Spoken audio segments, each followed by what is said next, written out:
আসসালামু আলাইকুম রহমতুল্লাহ। Life story ডাব্লিউডির সুপ্রিয় দর্শক, কেমন আছেন আপনারা সবাই? আজকে আপনাদেরকে জানাবো হজরত ইউসুফ আলাইহিসসালাম মিশরে বিক্রি হয়ে যাওয়ার করুণ কাহিনী। কূপে নিক্ষিপ্ত হওয়ার সময় হজরত ইউসুফ আলাইহিসসালামের বয়স 18 বছর ছিল বলে ঐতিহাসিকগণ বলেন। কেউ কেউ আবার 17 বছরের কথা বলে থাকেন। 12 বছরের একটি ঐতিহাসিক অভিমত বর্ণিত আছে, তবে 17 বছরের অভিমতই সঠিক। কূপে নিক্ষিপ্ত হওয়ার পর ইউসুফ আলাইহিসসালাম 3 দিন 3 রাত ছিলেন। ঘটনাক্রমে এক বাণিজ্য কাফেলা বাণিজ্য সম্ভার নিয়ে মাদিয়ান থেকে মিশর অভিমুখে যাচ্ছিল। পথ ভুলে তারা ইউসুফ আলাইহিসসালাম যে কূপে নিক্ষিপ্ত হয়েছিলেন সেটির নিকট তারা পৌঁছে যায়। কূপের পাড়ের আবহাওয়া প্রাকৃতিক পরিবেশ ভালো দেখতে পেয়ে তারা সেখানে যাত্রা বিরতি করেন। কিন্তু কূপটি সাপবিচ্ছু দ্বারা পরিপূর্ণ এবং জনবসতি থেকে দূরে ছিল। তদুপরি এই কূপের পানীয় ছিল লবণাক্ত। ইউসুফ আলাইহিসসালামকে নিক্ষেপ করার পর এই কূপের পানি মিষ্টি হয়ে যায়। বাণিজ্য কাফেলার দলপতির নাম ছিল মালেক ইবনে জাজ। তার এক গোলাম ছিল, নাম তার বোসরা। বোসরা পানি তোলার জন্য কূপে ডোল ছাড়ে। তখন মহান আল্লাহ তাআলার হুকুমে জিবরাইল আলাইহিসসালাম বললেন, ইউসুফ, আপনি এই ডোলে বসে পড়ুন। বোসরা ডোল উঠিয়ে দেখে শশীতল সুন্দর এক কিশোর বালক। দ্বিতীয় কাউকে সে আর এত সুন্দর দেখতে পায় নাই। হাদিসে বর্ণিত আছে, মহান আল্লাহ তাআলা সবটুকু সৌন্দর্য 2 ভাগ করে 1 ভাগ ইউসুফকে আর 1 ভাগ সারা জাহানকে দান করেছেন।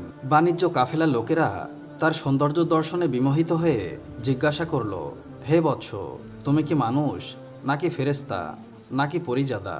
ইউসুফ আলাইহিসসালাম বললেন, আমি আদম আলাইহিসসালামের বংশধর।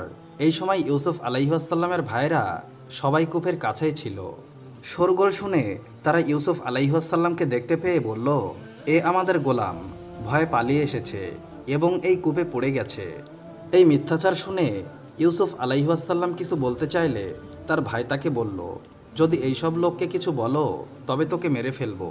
তখন ইউসুফ আলাইহিসসালাম ভয়ে আর কিছু বললেন না। কাফেলার দলপতি ইবনে জাজ তাকে কাফেলার লোকজনের মধ্যে নিয়ে লুকিয়ে রাখেন।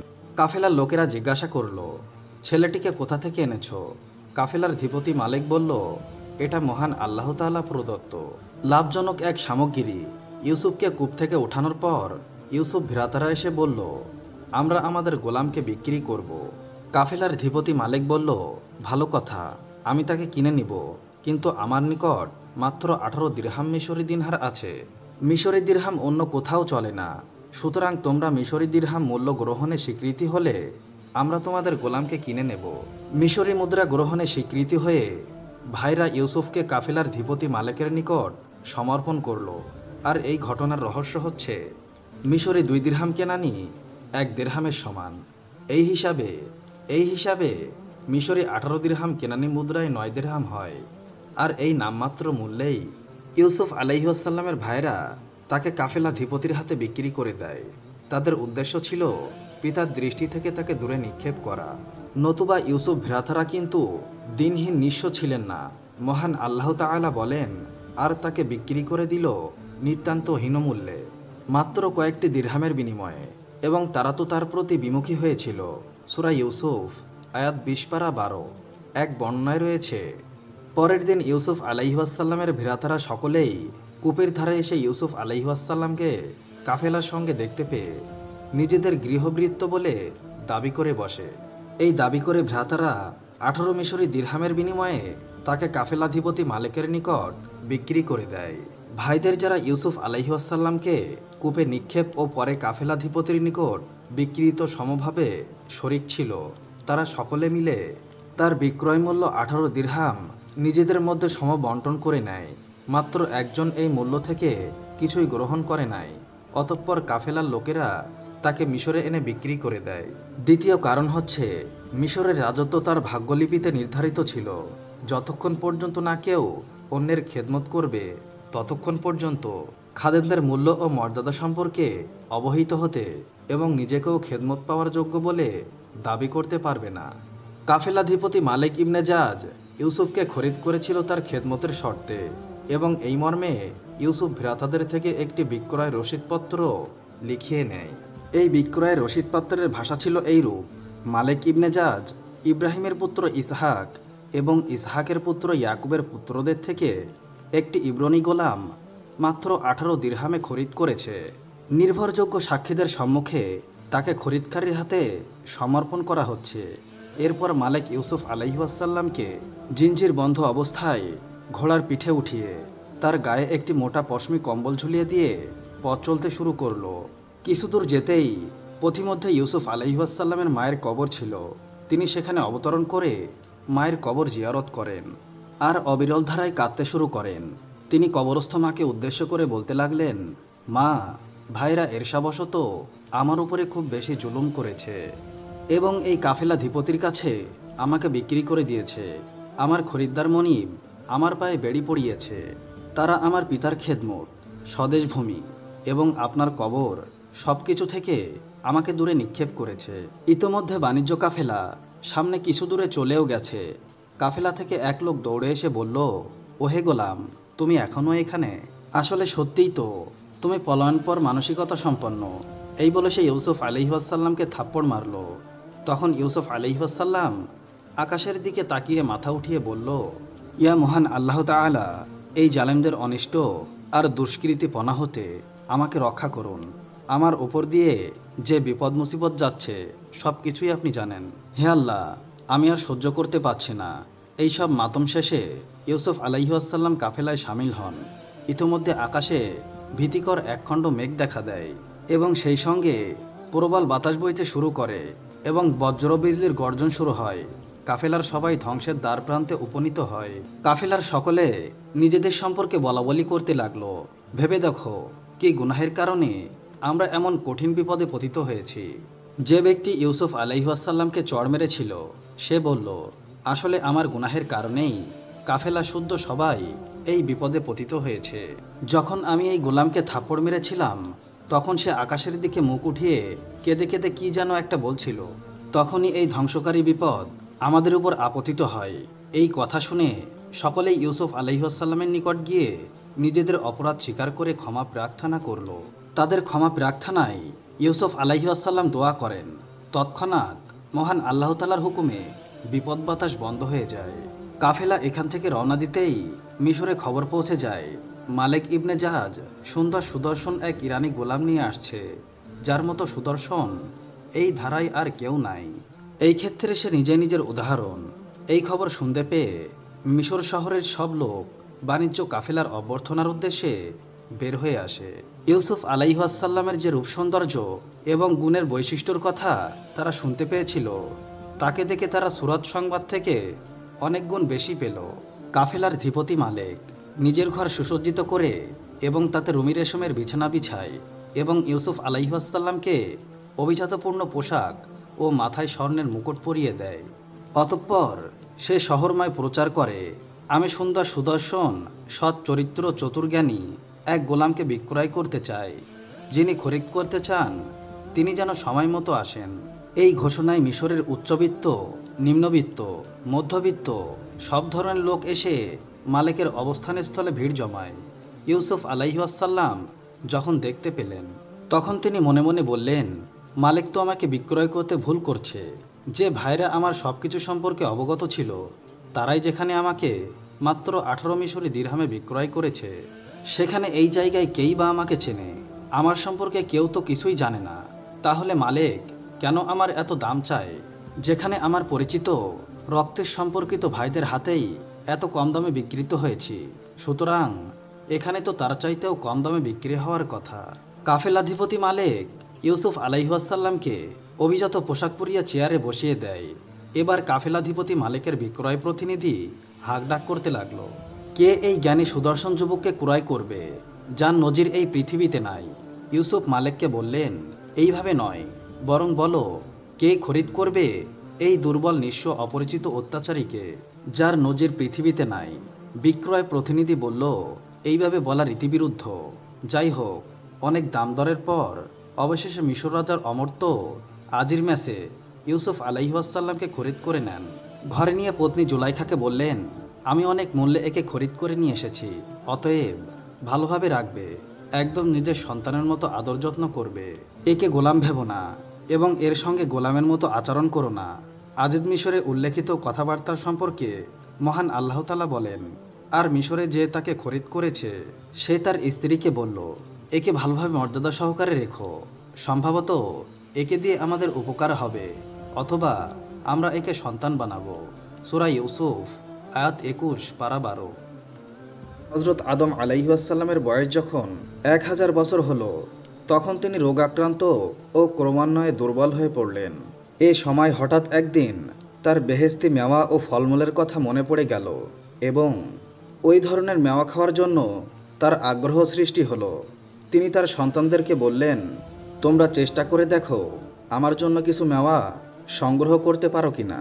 পিতার খাবারের আগ্রহ দেখে তারা সকলেই মেওয়ার সন্ধানে বের হলো। সন্তানদের মধ্যে কেবলমাত্র শীস আলাইহিসসালাম তার কাছে থেকে সেবা করতে লাগলেন, কিন্তু বহু দিনেও তারা কেউ ফিরে এলো না। তখন তিনি শীস আলাইহিসসালামকে বললেন, বাবা শীস, নিশ্চয় তোমার ভ্রাতাগণ দুনিয়ার কোথাও আমার জন্য মেওয়া ফল খুঁজে পায়নি, তাই ওরা ফিরেও আসছে না। আর তারা এমন লোক নয় যে আল্লাহর কাছে প্রার্থনা করে আমার জন্য তার নিকট হতে মেওয়া সংগ্রহ করতে পারে। এবার তুমি গিয়ে অমুক পাহাড়ে উঠে আল্লাহর শাহী দরবারে মেওয়ার জন্য প্রার্থনা করো, সম্ভবত তুমি সফল হবে। পিতার কথা শ্রবণ করে শীস আলাইহিসসালাম বললেন, আপনার মর্যাদা অপরিসীম হে আমার পিতা, তাই আমি মনে করি আপনি নিজে আল্লাহর দরবারে প্রার্থনা করলে আল্লাহ পাক আপনাকে মেওয়া প্রদান করবেন। আমার থেকেও আপনার গুরুত্ব আল্লাহর কাছে বেশি। ছেলে শীসের কথার জবাবে আদম আলাইহিসসালাম বললেন, বাবা, তুমি অবশ্যই জানো যে আমি ভেস্তে থাকাকালীন আল্লাহর আদেশ অমান্য করে গন্ধম ভক্ষণ করে গুনাহগার হয়েছি, তাই সেই ব্যাপারে আমি ভীষণ লজ্জিত। আমি কিভাবে নিজের জন্য কোনো কিছু তার কাছে প্রার্থনা করতে পারি? পক্ষান্তরে তুমি আল্লাহর দরবারে এখনও পর্যন্ত নিষ্পাপ। তুমি আমার সন্তানদের মধ্যে সর্বশ্রেষ্ঠ, সুতরাং তোমার প্রার্থনা অবশ্যই মহান আল্লাহ রাব্বুল আলামিন কবুল করবেন। তখন হজরত শীস আলাইহিসসালাম পিতার বলে দেওয়া নির্দিষ্ট পাহাড়ে গিয়ে পিতার জন্য মেওয়ার উদ্দেশ্যে প্রার্থনা শুরু করতে লাগলেন। মহান আল্লাহ তাআলা শীস আলাইহিসসালামের প্রার্থনা মঞ্জুর করে জিব্রাইল আলাইহিসসালামকে বললেন, হে জিব্রাইল, তুমি বেহেশতের সর্বোত্তম নিয়ামতসমূহ সোনার খাঁচায় সাজিয়ে জরিখচিত ঢাকনায় ঢেকে অমুক রূপসী হুরের মাথায় তুলে দাও, সে উহা আদমের কাছে নিয়ে যাক। হজরত আদম আলাইহিসসালামের শরীর ক্রমেই দুর্বল হয়ে আসছিল এবং তিনি তার জীবনের শেষ প্রান্তে চলে এসেছিলেন। তাই তিনি পুত্র শীসকে একদিন ডেকে বলেছিলেন, বাবা, মনে হয় পৃথিবী হতে আমার বিদায় খুবই নিকটতর, সুতরাং আওলাদদের যে যেখানে আছে তাদেরকে সংবাদ দিয়ে আমার সামনে হাজির করো। সকলকে আমি আমার শেষ নসিহত করে যেতে চাই। শীস আলাইহিসসালামের আহ্বানে সাড়া দিয়ে তারা সবাই এসে হজরত আদম আলাইহিসসালামের অন্তিম শয্যার নিকটে সমবেত হলো। হজরত আদম আলাইহিসসালাম সকলকে লক্ষ্য করে বললেন, আমি যথাসম্ভব শীঘ্রই তোমাদের কাছ থেকে চির বিদায় নিব, তাই তোমাদের প্রতি আমার ওসিয়ত এই যে তোমরা পরস্পর সুসম্পর্ক বজায় রেখে চলবে, একে অপরের সাথে ঝগড়া বিবাদ কলহে লিপ্ত হবে না। তোমাদের সামনে কোনো বিপদ দেখা দিলে সকলে মিলেমিশে পরামর্শ করে এর সমাধানের চেষ্টা করবে। সকল ক্ষেত্রে তোমরা শীস এর পরামর্শ নির্দেশ ও মীমাংসার প্রতি গুরুত্ব প্রদান করে মেনে চলবে, কারণ সে আল্লাহর অতি প্রিয়জন। তোমরা মনে রেখো, শীসকে আমার স্থলাভিষিক্ত করে যাচ্ছি, সুতরাং সে তোমাদের মধ্যে শিক্ষা দীক্ষা জ্ঞান গরিমায় সেরা ও যোগ্যতায় শ্রেষ্ঠ। হজরত আদম আলাইহিসসালামের সকল আওলাদি তার কথার প্রতি অনুগত্য স্বীকার করল এবং ওসিয়ত পালনের প্রতিশ্রুতি দিল। তারপর হজরত আদম আলাইহিসসালামের পুত্র শীসকে সম্বোধন করে বললেন, হে প্রিয় পুত্র আমার, এই পৃথিবী একটি বিপদ সংকেতের স্থান। এখানে প্রতি মুহূর্ত পদস্খলনের ভয় বিদ্যমান। বিশেষ করে ইবলিশ প্রতিনিয়ত তোমাদেরকে বিপদে চালিত করার চেষ্টা করবে, তাকে সামান্যতম প্রশ্রয় দিবে না। তোমার বংশ আওলাদদেরকে সুপথে স্থির রাখতে বারবার তাদেরকে নসিহত করবে, প্রাণপণ চেষ্টা করবে। আমি তোমাদের জন্য দোয়া করছি, মহান আল্লাহ তাআলা তোমাদেরকে সুপথে স্থির রাখুক। এই কথা বলে আদম আলাইহিসসালাম পুত্র শীস আলাইহিসসালামকে খেলাফত প্রদান করলেন। ইতোমধ্যে মালাকুল মউত জিব্রাইল আলাইহিসসালামকে নিয়ে উপস্থিত হলেন। আদম আলাইহিসসালাম মালাকুল মউতকে দেখে বুঝতে পারলেন যে তিনি আর কিছু সময়ের জন্য জীবিত আছেন। ফেরেশতাদেরকে তিনি যথোপযুক্ত সম্মান জানালেন এ সময় বিবি হাওয়া আলাইহাসাল্লাম ও শীষ আলাইহাসাল্লাম হজরত আদম আলাইহাসাল্লামের খেদমতো নিয়োজিত ছিলেন। তাদেরকে তিনি বললেন, তোমরা এবার একটু অন্য কোথাও গিয়ে বসো। হজরত আদম আলাইহাসাল্লাম বললেন, আমার কাছে আগত মেহমানদের সাথে আমি একটু কথা বলবো। তারা আদম আলাইহাসাল্লামের নির্দেশ মতো বাহিরে চলে গেল। বাহিরে যাওয়ার সাথে সাথে মালাকুল মউত বললেন, হে সকল মানবজাতির পিতা আদম, আমার আগমনের কারণ আপনি নিশ্চয় বুঝতে পেরেছেন। আমি আর বেশি দেরি করতে পারবো না। আপনার জান কবজ করার জন্য মহান আল্লাহ আমাকে প্রেরণ করেছেন। এখন অনুমতি পেলেই আমি আমার কাজ শুরু করতে পারি। আদম আলাইহাসাল্লাম বললেন, আমি আমার প্রভুর আহ্বানে সর্বদাই প্রস্তুত। আপনার কর্তব্য আপনি পালন করুন। মালাকুল মউত এবার নিজের কর্ম সম্পাদনের জন্য উদ্যোগ গ্রহণ করলেন।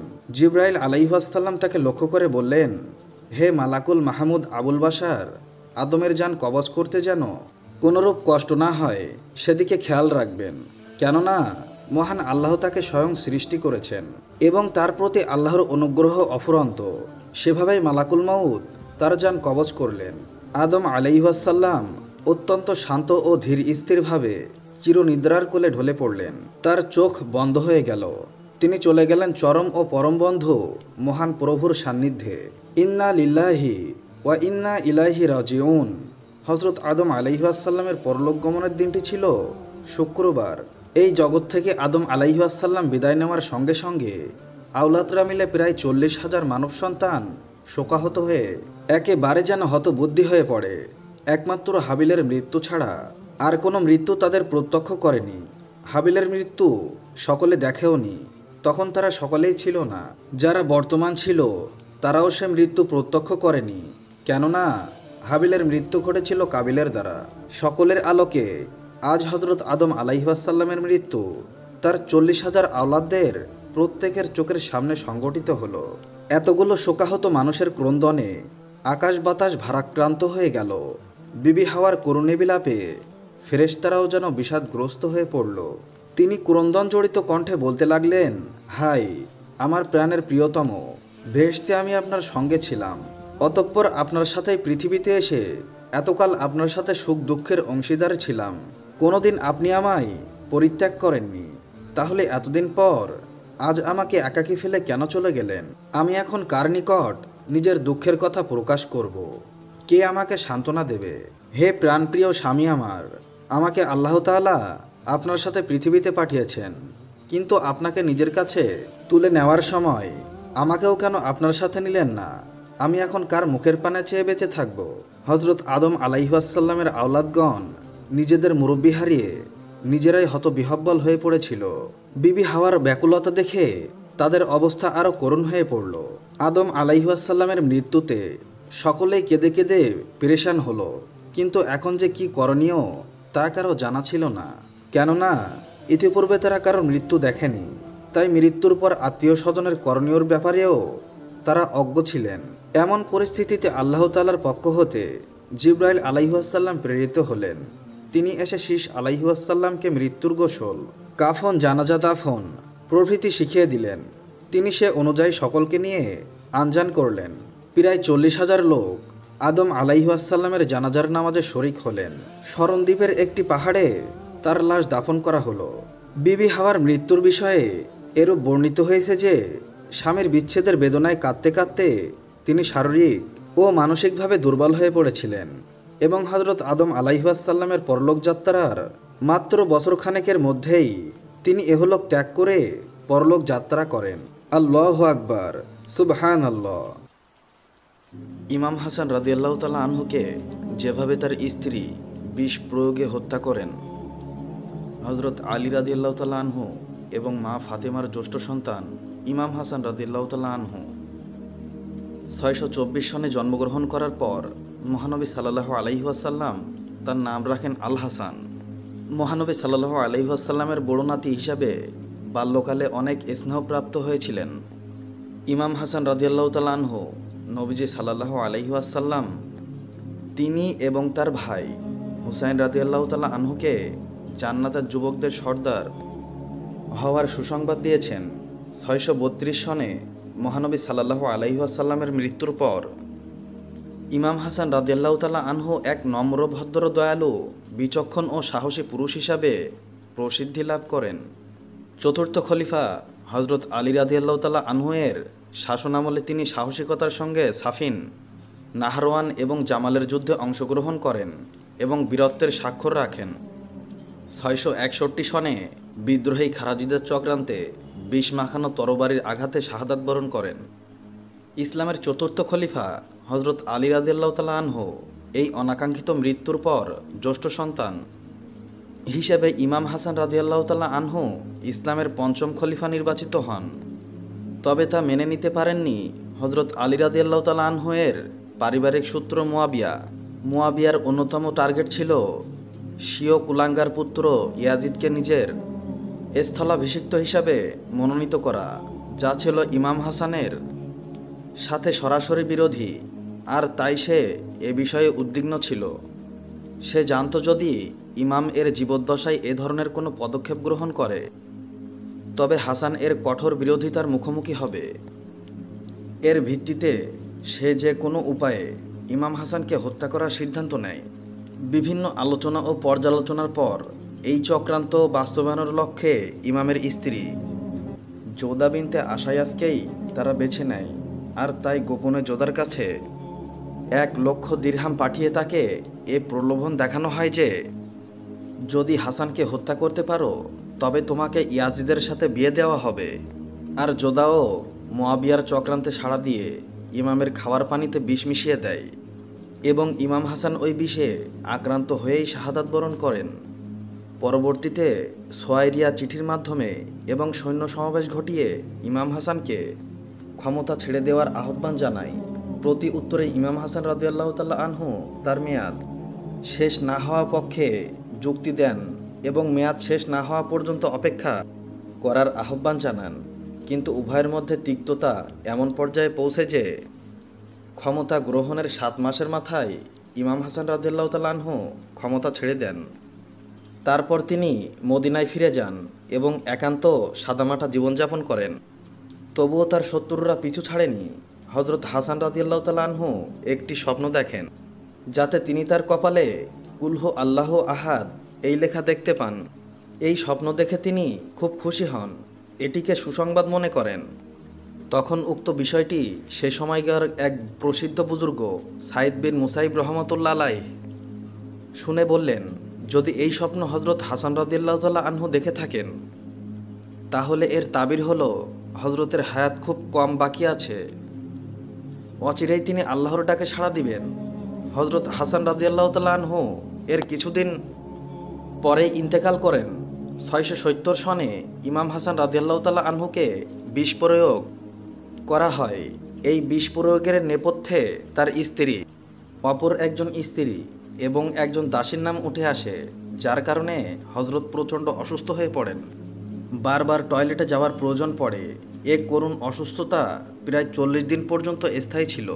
সেই সময়কার এক ব্যক্তি ছিল যার নাম ছিল আমার ইবনে ইসহাক। তিনি বললেন, আমি হজরত হাসান রাদিয়াল্লাহু তাআলা আনহু অসুস্থ থাকাকালে তাকে দেখতে গেলাম। আমরা তার অবস্থা জিজ্ঞাসা করাকালীন সময়ে তিনি বারবার টয়লেটে যাচ্ছিলেন।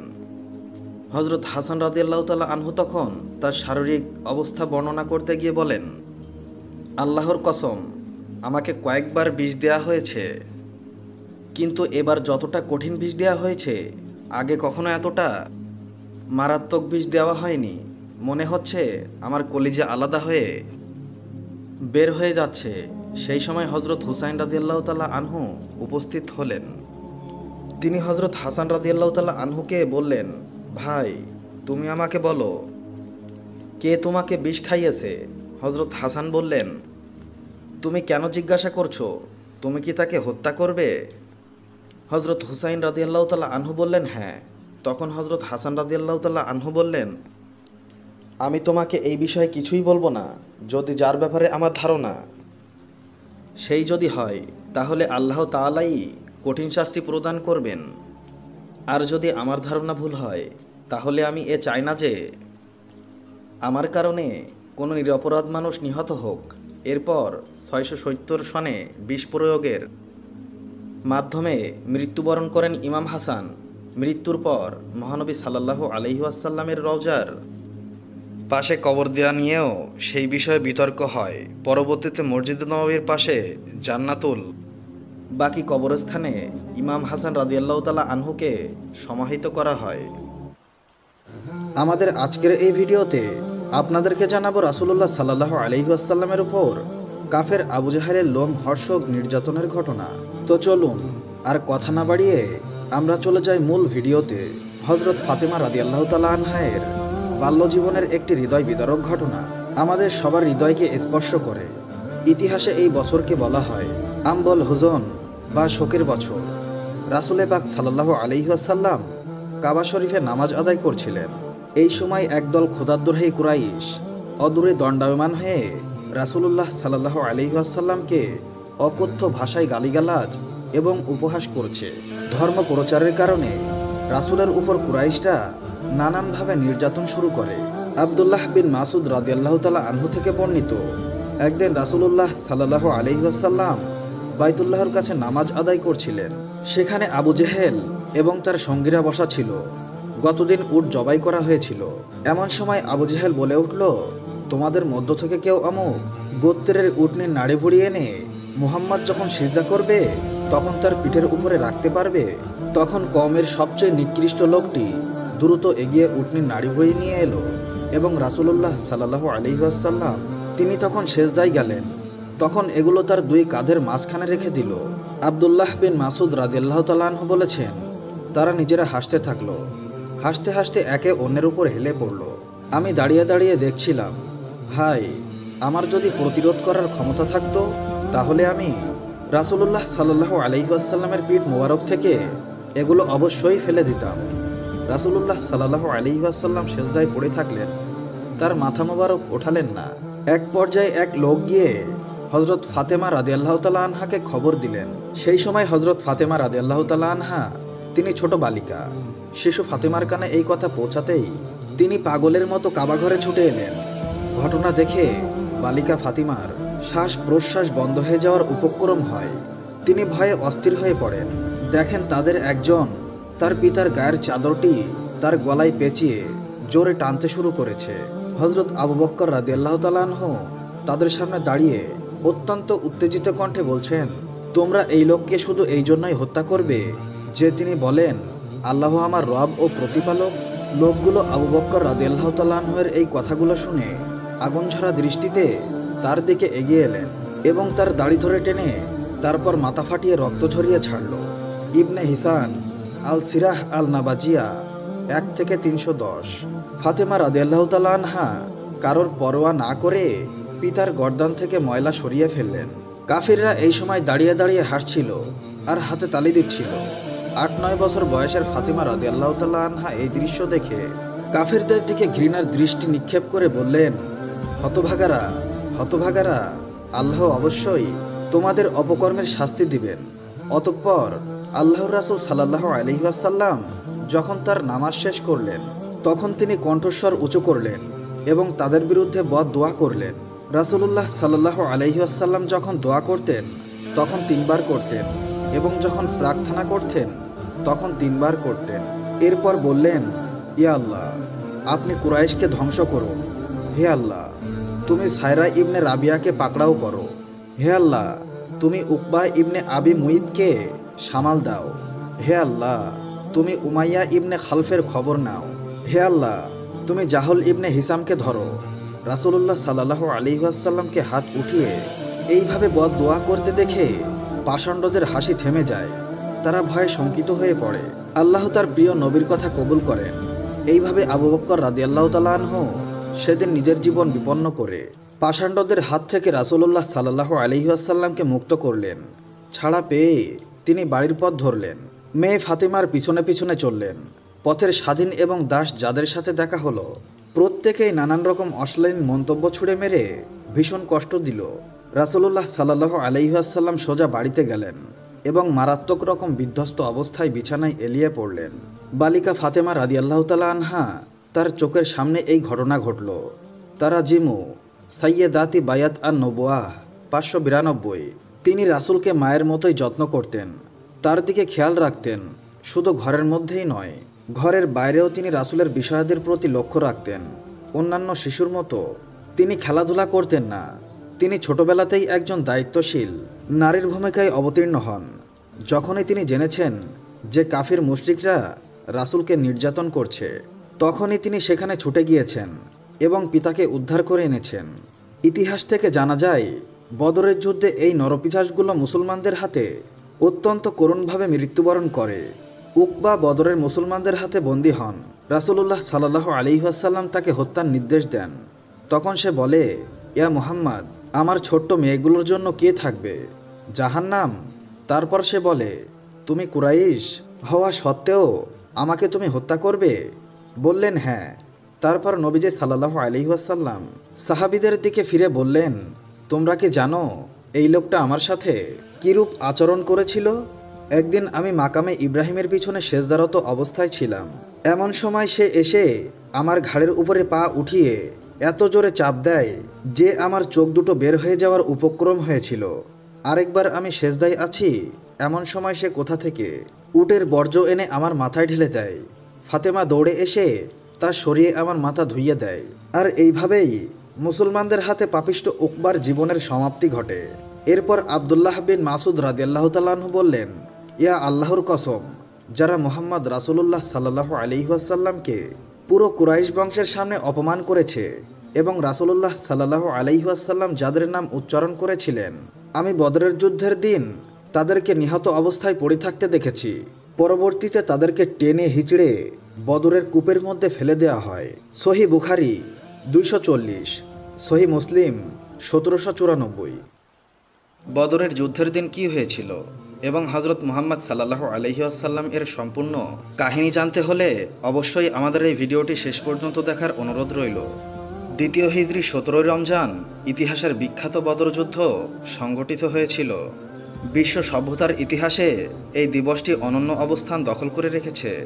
দ্বিতীয় হিজরির কথা, রমজান মাসে কুরাইশদের একটি সুবিশাল বাণিজ্যিক কাফেলা বিপুল অর্থসম্পদ ও মুসলমানদের বিরুদ্ধে যুদ্ধ করার জন্য অস্ত্র ক্রয় করে সিরিয়া থেকে ফিরছিল। তাদের দলপতি আবু সুফিয়ানের ভয় ছিল মুসলমানরা এগুলো তাদের থেকে ছিনিয়ে নেবে। তাই তারা মক্কায় খবর পাঠালো যে তাদের সাহায্যের প্রয়োজন। মক্কার কুরাইশরা যেন তাদের দলবল নিয়ে অতি দ্রুত এখানে এসে পৌঁছায়, তাদেরকে এই মহাবিপদ থেকে উদ্ধার করে। মক্কার কুরাইশরা সবসময় মুসলমানদের মূল উচ্ছেদ করার জন্য বিভিন্ন ফন্দি বিক্রি করে বেড়াতো। তাই মুসলমানদের অস্তিত্ব রক্ষায় রাজনৈতিক নীতি এবং কৌশল হিসাবে তাদের শক্তিমত্তা বিনষ্ট করার খুবই প্রয়োজন ছিল। কুরাইশদের সকল প্রকার শক্তির প্রধান উৎস ছিল সিরিয়ার বাণিজ্য। মুসলমানদের জন্য কুরাইশদের এই বাণিজ্যিক উন্নতিধারা বন্ধ করে দেওয়ার প্রয়োজন দেখা দিল। আবু সুফিয়ানের খবরটি মক্কায় পৌঁছালে কুরাইশরা 1000 জনের বিশাল সেনাদল নিয়ে মুসলমানদের মোকাবেলায় বেরিয়ে পড়ল। আবু জেহেল সহ কুরাইশদের বড় বড় নেতারা 100 ঘোড়া আর 700 উট নিয়ে এই যুদ্ধে অংশগ্রহণ করেছিল। নবীজি সাল্লাল্লাহু আলাইহি ওয়াসাল্লাম তাদের যুদ্ধভাবর সম্পর্কে জানতে পারেন। তখন 12ই রমজান নবীজি সাল্লাল্লাহু আলাইহি ওয়াসাল্লাম তাদের বিরুদ্ধে যুদ্ধের প্রস্তুতি গ্রহণ করেন। 313 জন মুহাজির ও আনসার সাহাবী নিয়ে তাদের মোকাবেলার উদ্দেশ্যে তিনি বেরিয়ে পড়েন। সাহাবায়ে কিরাম তাদের জীবন ও জীবনের অর্জিত সকল সম্পদ নবীজির নিকট সমর্পণ করে দিলেন। অন্যদিকে কুরাইশদের নেতা আবু সুফিয়ান চলার পথে যাকেই পেত মুসলমানদের সম্পর্কে জিজ্ঞেস করত। বদর প্রান্তর অতিক্রম করার আগেই সে তার কাফেলা থামিয়ে দিয়ে নিজেই অগ্রসর হয়। মুসলমানদের খবর নেয়। সে জানতে পারে দুজন আরোহীকে টিলার পাশে তাদের উটকে বসিয়ে মশকে পানি ভরতে দেখা গিয়েছিল। আবু সুফিয়ান তখন টিলার পাশে যায় এবং উটের গোবরে খেজুরের আটি খুঁজে পায়। তখনই সে বুঝতে পারে এটা মদিনার উট। এর আশেপাশে মুসলমানরা অবস্থান করছে। আবু সুফিয়ান মদিনার পথ এড়িয়ে সমুদ্রের উপকূল ধরে বণিকদের নিয়ে এগিয়ে চলল। অন্যদিকে আবু জেহেল বদর অভিমুখে রওনা দেয় এবং সে অহংকার করে বলে, আমরা বদরে যাব ও সেখানে 3 দিন থাকব ও আমোদ ফুর্তি করে পান ভোজন করব। সমগ্র আরব জাতির উপরে আমাদের শক্তি প্রকাশিত হবে, সবাই আমাদেরকে ভয় পাবে। নবীজি সাল্লাল্লাহু আলাইহি ওয়াসাল্লাম তাদের সম্পর্কে জানতে পেরে সাহাবেদের নিয়ে পরামর্শে বসলেন। এই অনাকাঙ্ক্ষিত পরিস্থিতি এবং অবিসম্ভাবী রক্তক্ষয়ী সংঘর্ষের মোকাবেলা কিভাবে করা যায় তিনি তাই নিয়ে পরামর্শ বৈঠক আহ্বান করলেন। হজরত আবু বক্কর ও ওমর রাদিয়াল্লাহু তাআলা আনহু তাদের মূল্যবান পরামর্শ দান করলেন। অতঃপর মিকদাদ ইবনে আসওয়াদ রাদিয়াল্লাহু তাআলা আনহু দাঁড়িয়ে বললেন, হে আল্লাহর রাসূল, আল্লাহর দেখানো পথে আপনি এগিয়ে চলুন, আমরা আপনার সঙ্গে আছি। যদি আপনি আমাদেরকে নিয়ে মদিনার বারকুল গিমাত পর্যন্ত চলে যান, তবে আমরা অবশ্যই আপনার সঙ্গে যুদ্ধ করতে করতে সেই পর্যন্ত পৌঁছে যাব। হজরত মিকদাদের এই জোরালো বক্তব্য নবীজি পছন্দ করলেন এবং তার জন্য কল্যাণের দোয়া করলেন। হজরত সাদ ইবনে মুআজ বললেন, হে আল্লাহর রাসূল, যদি আমাদেরকে নিয়ে আপনি এই সমুদ্রে ঝাঁপিয়ে পড়েন, তবে আমরাও আপনার সঙ্গে ঝাঁপিয়ে পড়ব, আমাদের একজন লোকও পিছনে থাকবে না। অতএব আপনি আমাদেরকে নিয়ে আল্লাহর নামে এগিয়ে চলুন। হজরত সাদের উক্ত কথা শুনে নবীজি সাল্লাল্লাহু আলাইহি ওয়াসাল্লাম খুবই খুশি হলেন এবং বললেন, চলো এবার সুসংবাদ গ্রহণ করো। সবার পরামর্শে সর্বশেষে নবীজি সাল্লাল্লাহু আলাইহি ওয়াসাল্লাম বদর অভিমুখে রওনা হলেন। অতঃপর বদর প্রান্তরের নিকটবর্তী স্থানে অবতরণ করেন। দ্বিতীয় হিজরির 17 রমজান 624 খ্রিস্টাব্দের 11 মার্চ শুক্রবার সেখানে সংগঠিত হয় ঐতিহাসিক বদরের যুদ্ধ। 17 রমজান শুক্রবার রাত বদরের যুদ্ধের পূর্বরাত। সৈন্যদের শ্রেণীবিন্যাস শেষ হয়েছে, সবাই ক্লান্ত শ্রান্ত। হঠাৎ বৃষ্টি এলো, মুসলমান যোদ্ধারা ঘুমিয়ে পড়ল। গভীর ঘুমে আচ্ছন্ন বাহিনীর সকল ক্লান্তি দূর হয়ে গেল এবং যুদ্ধের জন্য তাদের দেহ মন একেবারে প্রস্তুত হয়ে গেল। খুব ভোরে কুরাইশ বাহিনী তারা পাহাড় থেকে নিচে নেমে হতবাক হয়ে গেল। পানির উৎস রাতারাতি মুসলমান বাহিনীর দখলে চলে গেল।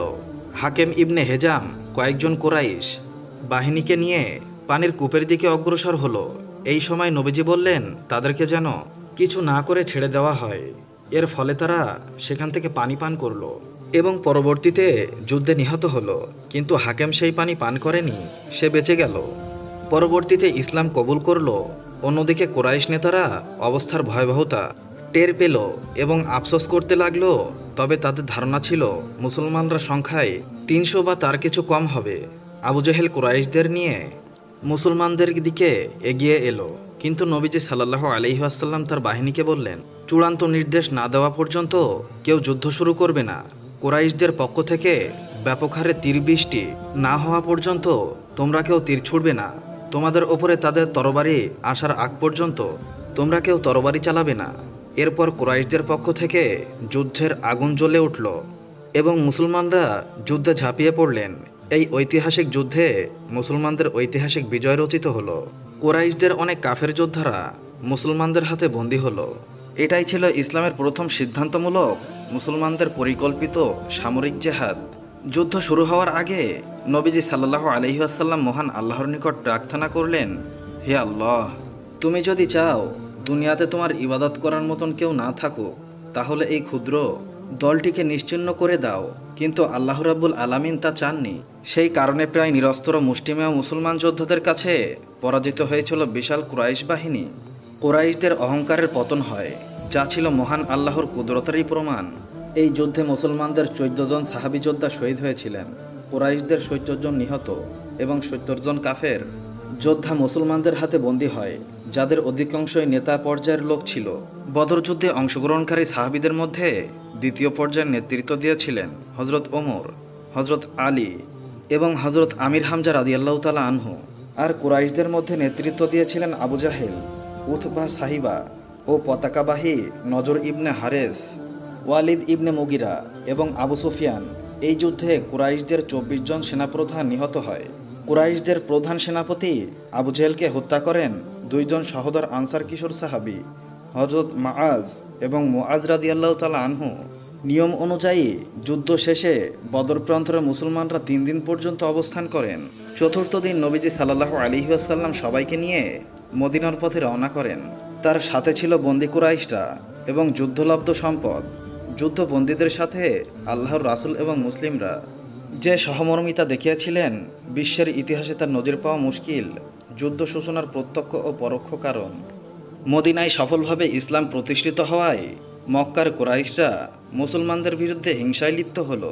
আবদুল্লাহ ইবনে অবাই ও ইহুদিরা ষড়যন্ত্র শুরু করলো, মুসলমানদের সঙ্গে সন্ধি শর্ত ভঙ্গ করলো। কুরাইশরা তাদের বাণিজ্য বন্ধ হয়ে যাওয়ার আশঙ্কায় যুদ্ধের ঘোষণা দিল। নবীজিকে চিরতরে নিশ্চিহ্ন করার নিকৃষ্ট পরিকল্পনা এবং নীল নকশা তারা আঁকল।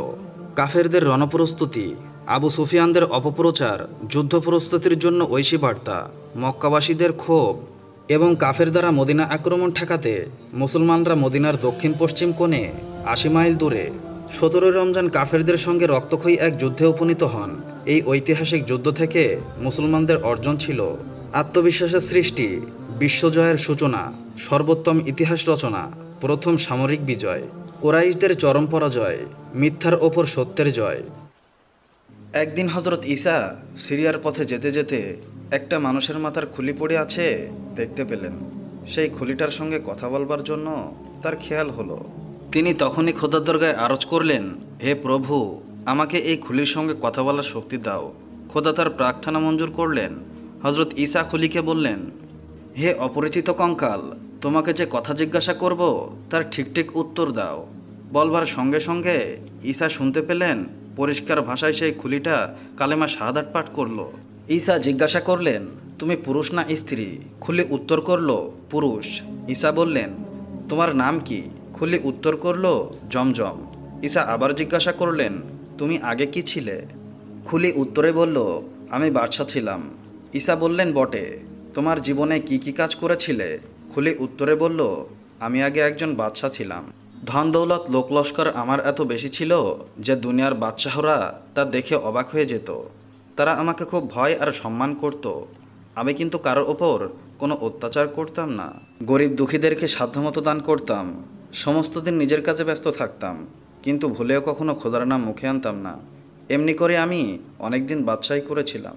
একদিন দরবারে বসে কাজ করছি, এমন সময় হঠাৎ করে আমার মাথা ব্যথা শুরু হলো। মাথা ব্যথা ক্রমে বাড়তে লাগলো, কিন্তু যন্ত্রণা ক্রমে অসহ্য হয়ে উঠল। যেখানে যত বড় হেকিম ছিল, চিকিৎসার জন্য তাদের সকলকে ডাকা হলো, কিন্তু কিছুতেই কিছু হলো না। যন্ত্রণায় ছটপট করতে লাগলাম, মাঝে মাঝে অজ্ঞান হয়ে পড়তে লাগলাম। এমন সময় হঠাৎ করে একটা আওয়াজ আমার কানে ঢুকলো।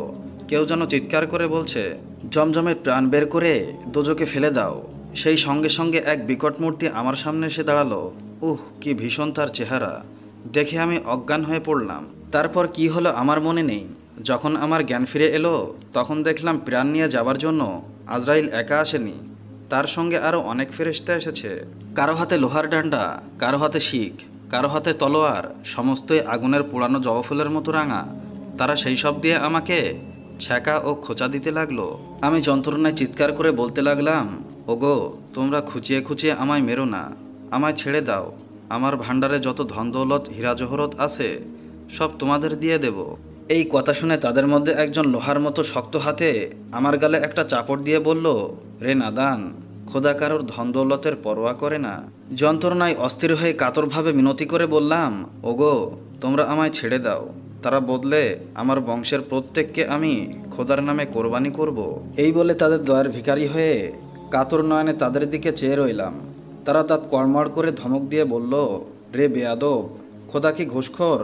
আজরাইল তখন ফেরেশতাদেরকে বললেন, আর দেরি করো না, এখনই আর প্রাণ বের করে দোজকে ফেলে দাও। তারপর তারা আমার প্রাণ বের করে নিয়ে গেল। তারপর কি হলো আর জানবার ক্ষমতা রইল না। হঠাৎ মনে হলো যেন আমার জ্ঞান ফিরে এসেছে। চোখ খুললাম, আমি কোথায় আছি প্রথমে বুঝতেই পারলাম না। অন্ধকার, চারিদিকে ঘন অন্ধকার, আলো নেই, বাতাস নেই। এই অবস্থায় আমার অসহ্য হয়ে উঠল। ক্রমে বুঝতে পারলাম যে আমাকে কবর দেওয়া হয়েছে, আর সেই কবরের মাঝে যেন হাজার ফেরেশতা একসঙ্গে চিৎকার করে বলছে, রে নাদান, আমরা তোর প্রাণ বের করে নিয়ে গিয়েছিলাম, পুনরায় তোর দেহের মধ্যে প্রাণ দিয়েছি। এখন এই কাফনের উপর লেখ, দুনিয়ায় তুই কি কি কাজ করেছিস। জীবনের প্রথম থেকে শেষ পর্যন্ত যা যা করেছি সব আমার মনে স্পষ্ট জাগতে লাগলো। আমি এক এক করে অল্প সময়ের মধ্যে লিখে ফেললাম। তারপর ফেরেশতারা ভয়ানক গর্জন করে আমাকে জিজ্ঞাসা করলেন, বল তোর খোদাকে। আমি ভয়ে ভয়ে উত্তর করলাম, তোমরা আমার খোদা, আমি অন্য খোদা জানি না, তোমরা আমাকে রক্ষা করো। এই কথা শুনে তারা ভয়ানক রেগে গেল। লোহার ডান্ডা দিয়ে আমাকে বেদম প্রহার আরম্ভ করলো। তারপর মনে হতে লাগলো কবরের মাটি চারিদিক থেকে যেন আমাকে পিষে ফেলবার চেষ্টা করছে। ক্রমে আমার দম বন্ধ হয়ে আসতে লাগলো। মাটি চিৎকার করে বলতে লাগলো, রে বেঈমান, শত শত বৎসর আমার পিঠের উপরে বাদশাহী করে কত অত্যাচার করেছিস আর খোদার নাফরমানি করেছিস। তাই তোর এই শাস্তি। এই কথা বলে মাটি আমার হাড়গুলোকে গুঁড়ো করে ফেলবার চেষ্টা করতে লাগলো। অসহ্য যন্ত্রণায় ছটফট করছি। এমন সময় কতগুলো ভীষণ মূর্তি আমাকে ধরে উপরে নিয়ে গেল। যেন হাঁপ ছেড়ে বাঁচলাম। ভাবলাম খোদা মেহেরবানি করে আমাকে মাফ করবেন, কিন্তু সে ভরসা শূন্যে মিলিয়ে গেল যখন দেখলাম তারা আমাকে ধরে নিয়ে গেল একজন লম্বা সাদা দাড়িওয়ালা বিকট চেহারার লোকের কাছে। সে লোকটা ভীষণ চিৎকার করে বলে উঠল, এই হতভাগ্যকে আগুনের শিকল দিয়ে বেঁধে ফেলো, তার পায়ের দিক থেকে উল্টো করে ছিঁড়ে ফেলো। আর সঙ্গে সঙ্গে তারা প্রভুর হুকুম তামিল করতে আরম্ভ করলো। এরপর তারা আমাকে পচা দুর্গন্ধময় একটি কূপের মাঝে ফেলে দিল। ক্ষুধায় পিপাসায় আর অসহ্য যন্ত্রণায় হৃৎপিণ্ড যেন বন্ধ হয়ে যেতে লাগলো। আমি কাতরভাবে তাদেরকে বললাম, দোহাই তোমাদের, আমাকে এক পাত্র পানি দাও। ফেরেশতারা তারা যেন কিসের রস আমাকে খেতে দিল। চোখ বুজে সেই রস মুখের মধ্যে ঢেলে দিলাম। কি বিশ্রী দুর্গন্ধ! মনে হতে লাগলো এই জিনিস না খাওয়াই আমার পক্ষে ভালো ছিল। চিৎকার করে বলতে লাগলাম, কে আছো, এক পাত্র পানি দাও। পিপাসায় আমার প্রাণ যায়। সেই কাতরোক্তি শুনে অপর একজন ফেরেশতা এক গ্লাস পানি নিয়ে এলো। মনে ভরসা হলো এইবার বুঝে বেঁচে গেলাম। চোখ বুজে এক নিঃশ্বাসে সবটুকু পান করলাম। এই যে আরও কটু দুর্গন্ধ! সমস্ত অন্তর জ্বলে যেতে লাগলো। নাক, মুখ, চোখ, কান, এমনকি লোমের গোড়া দিয়ে পর্যন্ত দুর্গন্ধ বের হতে লাগলো। আমি চিৎকার করতে লাগলাম, তোমরা এমন তিল করে যন্ত্রণা দিয়ে আমাকে না মেরে যা করবার একবারেই করে ফেলো। আমি আর সহ্য করতে পারছি না। তারা কেউ আমার কথা গ্রাহ্য তো করলই না, বরং আমার সেই অবস্থা দেখে ঠাট্টা বিদ্রুপ করতে লাগলো। আমি যতই যন্ত্রণায় চিৎকার করতে লাগলাম ততই তারা হো হো করে হাসতে লাগলো। কিছুক্ষণ পরে একজন ভীষণ দর্শন ব্যক্তি আমার সম্মুখে এসে দাঁড়ালো। তার ভয়ঙ্কর আকৃতি দেখে আমার বুক শুকিয়ে গেল। তার বিষ মাখানো লম্বা নখে আমাকে গেতে শূন্যে শোকরাত নামক এক পাহাড়ে নিয়ে গেল। সেই পাহাড়ের 7টি কূপ, প্রত্যেক কূপ থেকে বিষাক্ত গরম ধোঁয়া বের হচ্ছে। প্রত্যেক কূপে হাজার হাজার বিষাক্ত সাপ ও বিছা পরস্পর কামড়াকামড়ি করছে, আর তাদের মুখের বিষ নিঃশ্বাসের এই ধূম্র নির্গত হচ্ছে। ফেরেশতারা আমার চুল ধরে সেই কূপের মধ্যে ফেলে দিল। সাপ বিছারা চারিদিক থেকে আমাকে কামড়াতে আরম্ভ করে দিল। জ্বালায় চিৎকার করতে লাগলাম। তারপর তারা আমাকে এক পুকুরের কাছে নিয়ে গেল। সেই পুকুরে পানি নেই, শুধু পুজ, রক্ত আর বিষে ভরা সেই পুকুর। আমার চুল ধরে সেই পুকুরের মধ্যে জোর করে তারা ডুবিয়ে রাখলো। যতই উপরে ওঠার চেষ্টা করি ততই তারা জোর করে আমাকে চেপে ধরে রাখতে লাগলো। এই রকম করে এক কূপ থেকে আরেক কূপে এবং এক পুকুর থেকে আরেক পুকুরে হাজারবার ডুবিয়ে হাজারবার তুলে 100 বছর ধরে আমাকে কষ্ট দিল। তারপর আজ হঠাৎ করে শুনতে পেলাম কে যেন কাকে বলছে, যে পথে হজরত ঈসা যাচ্ছেন সেই পথে জমজমকে দোজখ থেকে তুলে ফেলে দাও। দুনিয়াতে সে অনেক ভালো কাজও করেছে। অন্নহীনকে অন্ন এবং বস্ত্রহীনকে বস্ত্র দান করেছে। সে আজ তার পুরস্কার পাবে। সে খোদার নাম একবারও মুখে আনেনি বলে যে পাপ করেছিল তার শাস্তি পুরো মাত্রায় ভোগ করবার পর আবার দুনিয়াতে যাবে। ঈসা জিজ্ঞাসা করলেন, জমজম তুমি আমার কাছে কি চাও? জমজম বলল, তুমি খোদার কাছে এই প্রার্থনা করো তিনি যেন আমার সমস্ত পাপ ক্ষমা করে আমাকে পুনরায় পৃথিবীতে পাঠিয়ে দেন। ঈসা 2 হাত তুলে জমজমের জন্য খোদার কাছে আরজ করল। তারপর বললেন, জমজমের হাড় মাংস একত্র হয়ে পুনর্জীবন লাভ করো। বলতে না বলতে একটি সুদর্শন যুবক মাটি থেকে দাঁড়িয়ে হজরত ঈসাকে সালাম করল, আসসালামু আলাইকুম। হজরত মুসা আলাইহি আসসালামের কাছে একবার এক যুবক এসে বলল, হে আল্লাহর নবী, আমি জীবজন্তু লালন পালন করি। আপনি দয়া করে আল্লাহর কাছে দোয়া করুন যাতে আমি তাদের দুঃখ সুখের সকল কথা বুঝতে পারি আর উপযুক্ত ব্যবস্থা নিতে পারি। যুবকটির কথা শুনে মুসা আলাইহি ওয়াসাল্লাম বললেন, সাবধান, এর থেকে বিরত থাকুন। এর মধ্যে অনেক বিপজ্জনক ব্যাপার স্যাপার লুকিয়ে আছে যা আপনি সহ্য করতে পারবেন না। কিন্তু যুবকটি নাছোড়বান্দা। সে বারবার কাকতি মিনতির সুরে একই আবদার করতে লাগলো। মুসা আলাইহি ওয়াসাল্লাম বললেন, এটা মঙ্গলজনক নয়। যুবকটি শেষে বলল, আর বেশি না হয় অন্তত গৃহপালিত মোরগ ও কুকুরের ভাষা বোঝার ব্যবস্থা করে দিন। তার এই মিনতির দরুন হজরত মুসা আলাইহি ওয়াসাল্লাম আল্লাহর কাছে এই ব্যাপারে দোয়া করলেন। আল্লাহ তাআলা তার দোয়া কবুল করলেন এবং যুবকটিকে জীবজন্তুর ভাষা বোঝার ক্ষমতা দান করলেন। যুবকটি খুশি মনে বাড়ি ফিরে গেল আর মনে মনে বলল, এবার জীবজন্তুদের সব চালাকি ধরা যাবে। পরদিন ভোরে যখন বাড়ির হাঁস মুরগি ছেড়ে দেওয়া হলো, তখন সে যুবক মোরগের কথা শোনার জন্য বারান্দায় এসে বসলো। বাড়ির কাজের মেয়ে রাতের বেঁচে যাওয়া রুটির টুকরো উঠানে নিক্ষেপ করলো। কুকুরটিও কাছে ছিল। এই সময় মোরগটি ঝাপটি মেরে রুটির টুকরোটি মুখে পুরে নিল। কুকুরটি প্রতিবাদের সুরে মোরগটিকে বলল, রুটির টুকরো আমার ভাগে ছিল, তুই নিয়ে গেলি কেন? উত্তরে মোরগটি বলল, একটু সবুর কর, অবস্থার দ্বারা বুঝতে পেরেছি কালকেই আমাদের মনিবের সুন্দর ঘোড়াটা মারা যাবে, তখন তুমি মজা করে তার গোশত খেতে পারবে। বারান্দায় বসে থাকা যুবক মোরগের কথা শুনে চিন্তায় পড়ে গেল। অতঃপর লোকসান এড়ানোর জন্য ঘোড়াটিকে বাজারে নিয়ে বিক্রি করে দিল। পরের দিন ভোরে আবারও যখন উঠানে রুটির টুকরো ছড়ানো হলো, তখন মোরগটি তার সাথে সাথে লুফে নিল। কুকুরটি সেদিনও বঞ্চিত হলো।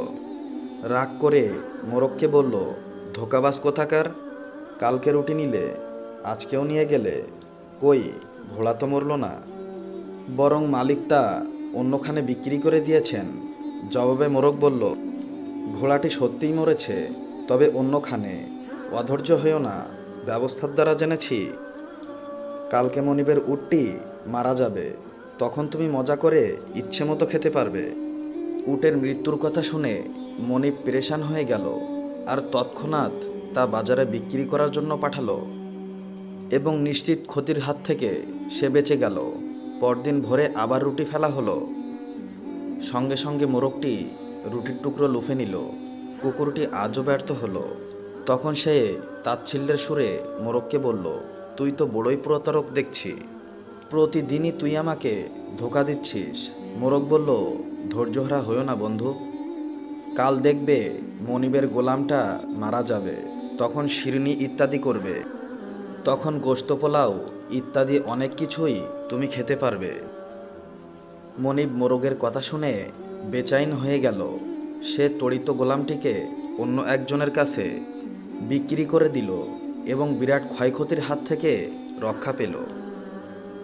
আর মনে মনে ভাবল, এই জীবজন্তুদের ভাষা বুঝে ভালোই উপকার হলো, এতে অনেক ক্ষতি থেকে বাঁচা গেল। কিন্তু এতে যে জেনে বুঝে অন্যকে ক্ষতির সম্মুখীন করলো, সে চিন্তা সে করল না।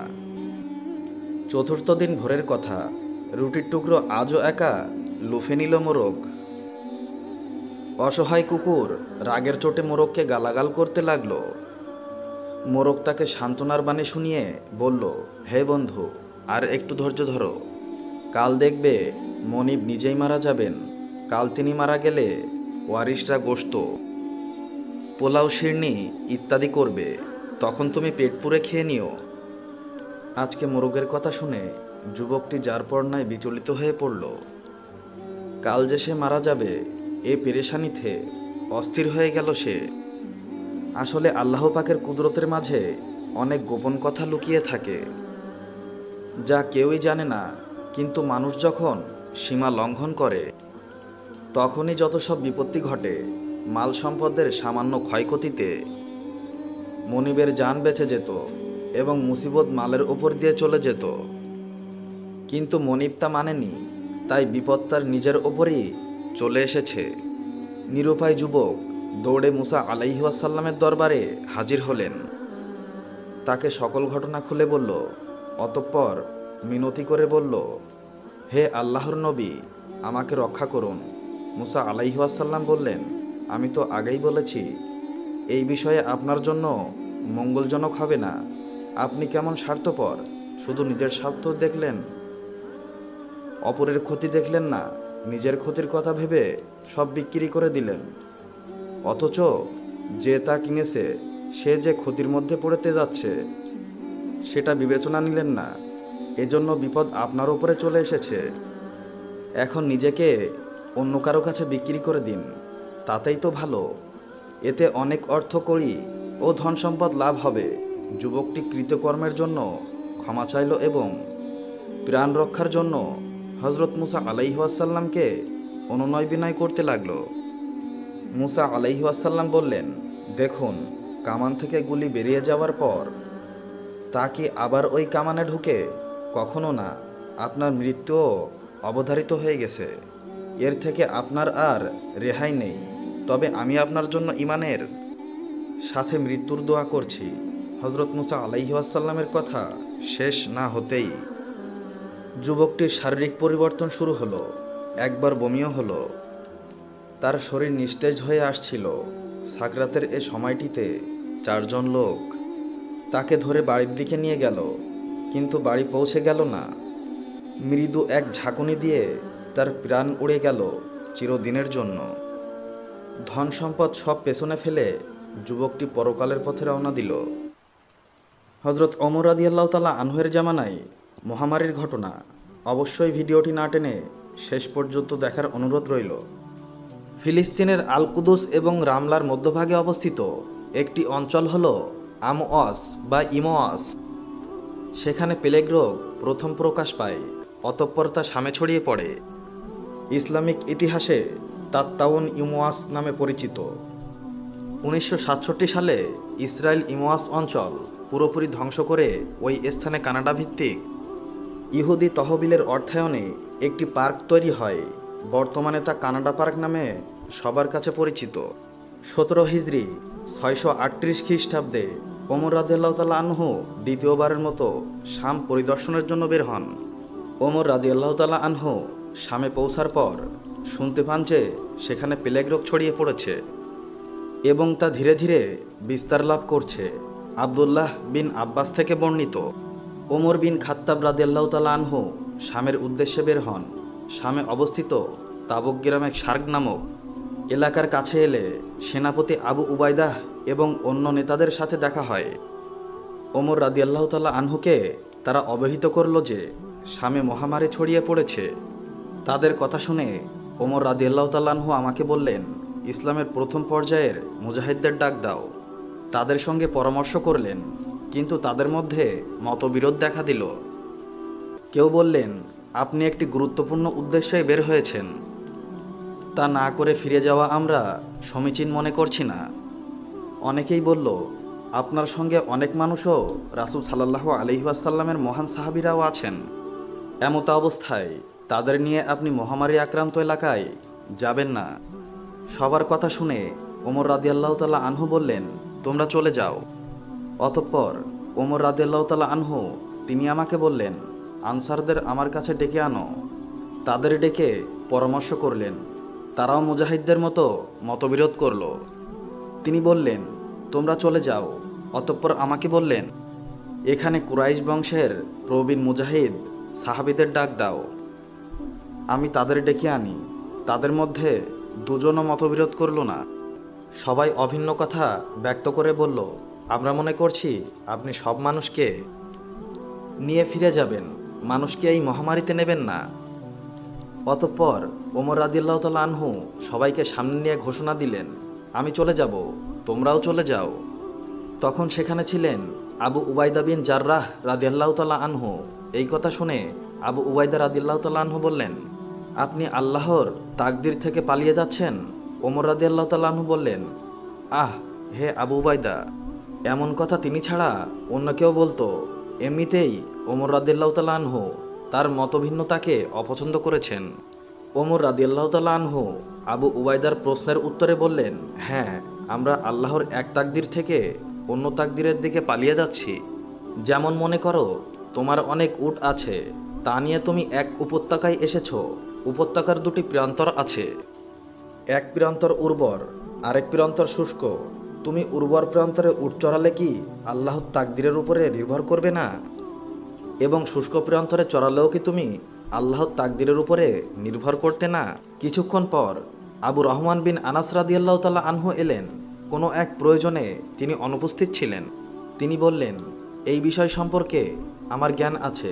আমি রাসূলুল্লাহ সাল্লাল্লাহু আলাইহি ওয়াসাল্লামের কাছে শুনেছি, তোমরা কোনো অঞ্চলে প্লেগ রোগের কথা শুনলে তাতে প্রবেশ করবে না। তবে সেখানে থাকা অবস্থায় প্লেগ রোগ ছড়িয়ে পড়লে তোমরা সেখান থেকে বের হবে না। এই কথা শুনে ওমর রাদিয়াল্লাহু তাআলা আনহু তিনি বললেন, আলহামদুলিল্লাহ। অতঃপর সবাই ফিরে গেলেন। বুখারী হাদিস, 5729। ওমর রাদিয়াল্লাহু তাআলা আনহু মহামারীর চরম আকার ধারণের খবর অবগত হন।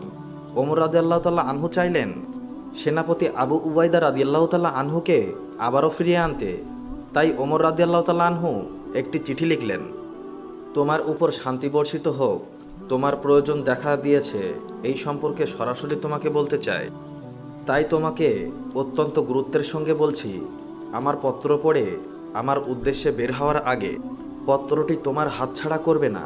রাতে পত্র পৌঁছালে সকাল হওয়ার আগে যাত্রা শুরু করবে, আর দিনের বেলায় পৌঁছালে সন্ধ্যা হওয়ার আগে যাত্রা শুরু করবে। হযরত আবু উবাইদা রাদিয়াল্লাহু তাআলা আনহু পত্র পড়ে উদ্দেশ্য বুঝে ফেললেন। তিনি বললেন, আল্লাহ আমিরুল মুমিনিনকে ক্ষমা করুন। অতঃপর ওমর রাদিয়াল্লাহু তাআলা আনহুর উদ্দেশ্যে একটি পত্র লিখলেন, হে আমিরুল মুমিনিন, আমি আপনার প্রয়োজনের বিষয় বুঝেছি। আমি এখন মুসলিম সেনাবাহিনীতে অবস্থান করছি, তাদের ছেড়ে যেতে চাই না। আল্লাহ তাআলা আমি সহ সবার ব্যাপারে ফয়সালা করবেন। অতএব হে আমিরুল মুমিনিন, আপনার সিদ্ধান্ত থেকে আমাকে মুক্ত করুন। আমার সৈন্যবাহিনীর সঙ্গে আমাকে ছেড়ে দিন। আবু উবাইদা রাদিয়াল্লাহু তাআলা আনহু এর পত্র পড়ে ওমর রাদিয়াল্লাহু তাআলা আনহু কাঁপতে থাকেন। আশেপাশের মুসলিমরা ভয় পেয়ে জিজ্ঞাসা করলেন, হে আমিরুল মুমিনিন, আবু উবাইদা কি শহীদ হয়েছেন? ওমর রাদিয়াল্লাহু তাআলা আনহু বললেন, না, তিনি এখনও শহীদ হননি, কিন্তু অর্থাৎ শিগগিরই তিনি শহীদ হবেন। এরপরে আবু উবাইদা রাদিয়াল্লাহু তাআলা আনহু প্লেগে আক্রান্ত হয়ে মৃত্যুবরণ করেন। আল বিদায়া অন নিহায়া 7/44 বিবাহ দেওয়া হয়েছিল। এবং হজরত মুসা আলাইহিসসালাম কেন ফিরাউনকে থাপ্পড় মেরেছিল?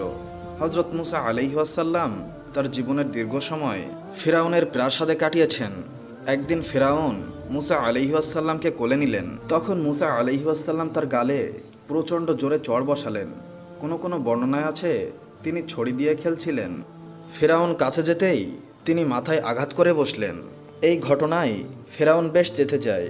সে মুসা আলাইহিসসালামকে হত্যা করতে চাইল।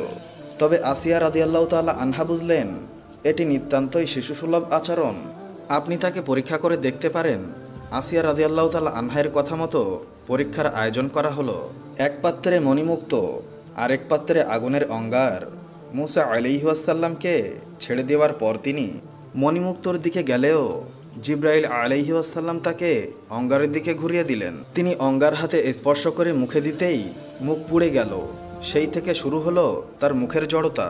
হজরত মুসা আলাইহিসসালাম শৈশব কৈশোরের চৌহদ্দি পেরিয়ে সদ্য যৌবনে পদার্পণ করেছেন। এখন তিনি মাঝে মাঝেই প্রাসাদের বাইরে নগর দেখতে বের হন।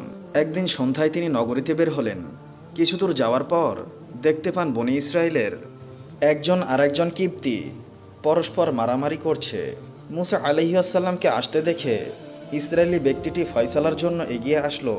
তার কথা শুনে তিনি কিপ্তিকে ডাকলেন, কিন্তু সে মুসা আলাইহিসসালামের কথায় কর্ণপাত করল না। তখন মুসা আলাইহিসসালাম কিপ্তির কাছে গিয়ে তাকে আঘাত করলেন। কিপ্তি ফিরাউনের দরবারে গিয়ে পরিস্থিতি সব খুলে বলল। ফিরাউন সব শুনে যথেষ্ট রেগে গিয়ে মুসা আলাইহিসসালামকে হত্যার আদেশ জারি করে। নগরীর দূরপ্রান্ত হতে এক লোক দৌড়ে এসে বলল, হে মুসা, তোমাকে হত্যা করার পরামর্শ করেছে, সুতরাং তুমি বাইরে চলে যাও। সূরা কাসাস আয়াত 20। হজরত মুসা আলাইহিসসালাম স্বদেশ ত্যাগ করলেন। তিনি যাত্রা শুরু করলেন মাদায়ানের উদ্দেশ্যে। তখনকার সময়ে যারা মরুভূমিতে যাত্রা করত তাদের উদ্দেশ্য থাকত পরবর্তী কূপের কাছে পৌঁছানো, কারণ সেখানে গিয়ে কূপের সুশীতল পানি পান করে প্রশান্তি লাভ করা যেত। হজরত মুসা আলাইহিসসালাম মাদায়ানের একটি মরুদ্যানে পৌঁছাতে সক্ষম হলেন। তিনি ছিলেন ক্লান্ত এবং তৃষ্ণার্ত, তাই তিনি স্বাভাবিকভাবেই পানি পান করার ব্যাপারে আগ্রহী ছিলেন।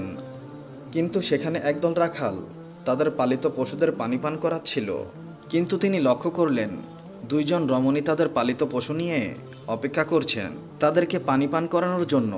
তিনি ব্যাপারটি লক্ষ্য করলেন এবং জিজ্ঞাসা করলেন কেন তারা তাদের পশুদের পানি পান করাচ্ছে না। এর জবাবে তারা জানালো, তারা যেহেতু মেয়ে তাই তারা অপেক্ষা করছে কখন পুরুষ রাখালদের পানি পান করানো শেষ হবে, এরপর তারা তাদের পশুদের পানি পান করাবে। তারা এও জানায় তাদের পিতা বৃদ্ধ, তাই তিনি এ কাজে অপারগ, এই জন্য তারা নিজেরাই এখানে এসেছে। মুসা আলাইহিওয়াসাল্লাম তাদের সাহায্য করলেন। তখনকার দিনে রাখালদের অভ্যাস ছিল পানি পান করার পর কূপের মুখ বড় পাথরের ঢাকনা দিয়ে ঢেকে রাখা হতো, যা ছিল অনেক ওজন এবং বেশ ভারী। কয়েকজন মিলে ঢাকনা সরাতে হতো। মুসা আলাইহিওয়াসাল্লাম একাই সেই ঢাকনা সরিয়েছিলেন। তিনি তাদের সাহায্য করার পর নিজে একটি গাছের নিচে বিশ্রাম নিচ্ছিলেন। এই রমণীদ্বয় ছিলেন হজরত শুয়াইব আলাইহিওয়াসাল্লামের কন্যা। তো রমণীদ্বয় যখন নির্ধারিত সময়ের আগে বাড়ি ফিরে এলো, তাদের পিতা হজরত শুয়াইব আলাইহিওয়াসাল্লাম তাদের দ্রুত বাড়িতে আসার কারণ জানতে চাইলেন। তারা ঘটনাটি খুলে বললেন তার পিতার কাছে। হজরত শুয়াইব আলাইহিওয়াসাল্লাম সাহায্যকারী ব্যক্তিকে প্রতিদান দিতে চাইলেন। কন্যাদ্বয়ের একজন পাঠালেন তাকে ডেকে আনার জন্য। তারা গিয়ে জানায় তাদের পিতা ব্যক্তিগতভাবে কৃতজ্ঞতা জ্ঞাপনের জন্য এবং পারিশ্রমিক দেওয়ার জন্য ডেকেছেন। বাড়ি পৌঁছানোর পর মুসা আলাইহিওয়াসাল্লাম তার অতীতের ঘটনা খুলে বলে। কন্যাদ্বয় দুইজনেই মুসা আলাইহিওয়াসাল্লামের ঘটনা শুনছিলেন। তাদের মাঝে একজন পিতার কাছে আরজ করেন, আপনার কাজের জন্য একজন চাকরের প্রয়োজন আছে, আপনি তাকে নিয়োগ করুন। শুয়াইব আলাইহিওয়াসাল্লাম প্রশ্ন করলেন, তুমি জানলে কি করে যে সে কর্মে দক্ষ? তার মেয়ে জবাব দিল, আমরা বকরিকে পানি খাওয়াতে পারছিলাম না, তিনি আমাদের বকরিগুলোকে পানি খাইয়েছেন। তিনি নিমিষেই কূপের ওই ঢাকনা তুলতে সক্ষম হয়েছেন, অথচ সেই কূপের ঢাকনা তোলা বেশ কষ্টসাধ্য। এই কথা শুনে শুয়াইব আলাইহিওয়াসাল্লাম মুসা আলাইহিওয়াসাল্লামকে বললেন, আমার একটি মেয়েকে তোমার সাথে বিয়ে দেব, তার বিনিময়ে তুমি 8 বছর আমার এখানে কাজ করবে, তবে তুমি চাইলে 10 বছর থাকতে পারো। মুসা আলাইহিওয়াসাল্লাম তার কথায় রাজি হলেন। অধিকাংশ তাফসীরবিদগণের মতে তিনি 10 বছরই পূর্ণ করেছেন। বিয়ের 10 বছর পর তিনি নবুয়াত লাভ করেন। শৈশবে মুখ পুড়ে যাওয়ার কারণে তার মুখে জড়তার সৃষ্টি হয়, অথচ নবুয়াতের জন্য বিশুদ্ধ ভাষায় হওয়া জরুরি। তাই তিনি আল্লাহর কাছে প্রার্থনা জানালেন, হে আমার পালনকর্তা, আমার কাজ সহজ করে দিন এবং আমার জিহ্বা থেকে জড়তা দূর করে দিন, যাতে করে তারা আমার কথা বুঝতে পারে। আল্লাহ রাব্বুল আলামিন তার প্রার্থনা কবুল করলেন এবং অতিসত্বর মিশরে যাওয়ার আদেশ দিলেন। আল্লাহ তাআলা হজরত মুসা আলাইহিওয়াসাল্লামকে আরও বললেন, তুমি মিশরের ফেরাউনের নিকট যাও, তুমি তাকে আমার ইবাদতের দাওয়াত দাও। ইসাল্লামকে দাওয়াত করলেন। নবীজি সাহাবীর দাওয়াত কবুল করলেন। হজরত জাবের খুশিতে আত্মহারা হয়ে বাড়িতে চলে গেলেন। বাড়িতে গিয়ে স্ত্রীকে খোঁজ খবরটা দিলেন আর মেহমানদারের জন্য প্রস্তুতি নিতে লাগলেন। বড় ছেলে আবদুল্লাহকে নিয়ে খাসি জবাই করে অন্য কাজে যখন হজরত জাবের ঘর থেকে বাহিরে গেলেন, ইতোমধ্যেই হজরত জাবের এর ছোট ছেলে ঘুম থেকে উঠে খাসি তালাশ করতে লাগলো। বড় ভাই তাকে জানায় খাসিটিকে জবাই করা হয়েছে। ছোট ভাই বায়না ধরল, খাসি কিভাবে জবাই করে আমাকে তা দেখাও। অগত্যা বড় ভাই ছুরি হাতে করে ঘরের পেছনে গিয়ে বলল, এখানে খাসি জবাই করা হয়েছে। ছোট ভাই জানতে চাইল কিভাবে, বর্ণনা করে বোঝাতে না পেরে অবশেষে বড় ভাই বলল, তাহলে তুমি মাটিতে শুয়ে পড়ো, আমি তোমাকে দেখাই। ছোট ভাইটি মাটিতে শোয়ার পর বড় ভাই তার গলায় ছুরি চালিয়ে জবাই করার নমুনা দেখাতে গিয়ে ছোট ভাইকে সত্যি সত্যি জবাই করে ফেলল। বড় ভাই যখন দেখল ছোট ভাইয়ের গলা থেকে রক্ত গড়িয়ে পড়ছে, সে ছটফট করতে করতে একসময় নিস্তেজ হয়ে গেছে। তখন বুঝলো ব্যাপারটা কি ঘটেছে। আতঙ্কিত হয়ে সে নিকটবর্তী এক খেজুর গাছের চড়াই উঠে আত্মগোপন করে রইল। এদিকে হজরত জাবের পুত্রদের খোঁজে বাড়ির পেছনে এসে ছোট ছেলের অবস্থা দেখে থমকে গেলেন। অতঃপর তাকে বুকে করে স্ত্রীর কাছে গিয়ে বললেন, তাড়াতাড়ি একটি কম্বল নিয়ে এসো, বাচ্চাটিকে শুইয়ে দিই। স্ত্রী রক্তমাখা সন্তানের লাশ দেখে চিৎকার করে কাঁদতে লাগলেন, কিন্তু স্বামী হজরত জাবের তাকে সান্ত্বনা দিয়ে বললেন, আজ আমাদের শোক প্রকাশ করার দিন না, আমাদের দুঃখ দেখলে নবীজিও দুঃখিত হবেন, অতএব ধৈর্য ধারণ করো, কষ্ট করে হলেও মুখে হাসি ফুটিয়ে তোলো। তারপর তারা দুজনে মিলে ছোট ছেলেকে কম্বল মুড়ে রান্নাঘরের পেছনে রেখে আসলেন। স্ত্রী রান্নার কাজে মন দিলেন। হজরত জাবের বের হলেন বড় পুত্র আবদুল্লাহর খোঁজে। বাড়ির পেছনে গিয়ে ছেলের নাম ধরে জোরে ডাক দিলেন। গাছের উপর আত্মগোপন করে বড় ছেলে সব ঘটনা প্রত্যক্ষ করছিল আর ভয় কাঁপছিল। পিতার ডাক শুনে ভাবল, এখন পালাতে না পারলে আব্বার হাতে ধরা পড়তে হবে, ধরা পড়লে আর রক্ষা থাকবে না। পালানোর উদ্দেশ্যে গাছ থেকে লাফিয়ে পড়ে আঘাতপ্রাপ্ত হয়ে সেও মৃত্যুর কোলে ঢলে পড়ল। পিতা কাছে গিয়ে দেখেন আবদুল্লাহর দেহে প্রাণের স্পন্দন নেই। বড় ছেলেকে কোলে তুলে তিনি বাড়ির ভেতরে আসলেন। স্ত্রীকে বললেন আরেকটি কম্বল নিয়ে আসার জন্য। বড় ছেলের এই অবস্থা দেখে দরদিমা পুনরায় আর্তনাদ করে উঠলেন। স্বামী তাকে পুনরায় সান্ত্বনা দিয়ে বললেন, ধৈর্য ধরো, আজ আমাদের দুঃখ প্রকাশের দিন নয়, আজ আমাদের পরম আনন্দের দিন। দয়াল নবীজি অল্প কিছুক্ষণের মধ্যেই আমাদের ঘরে তাশরিফ রাখবেন।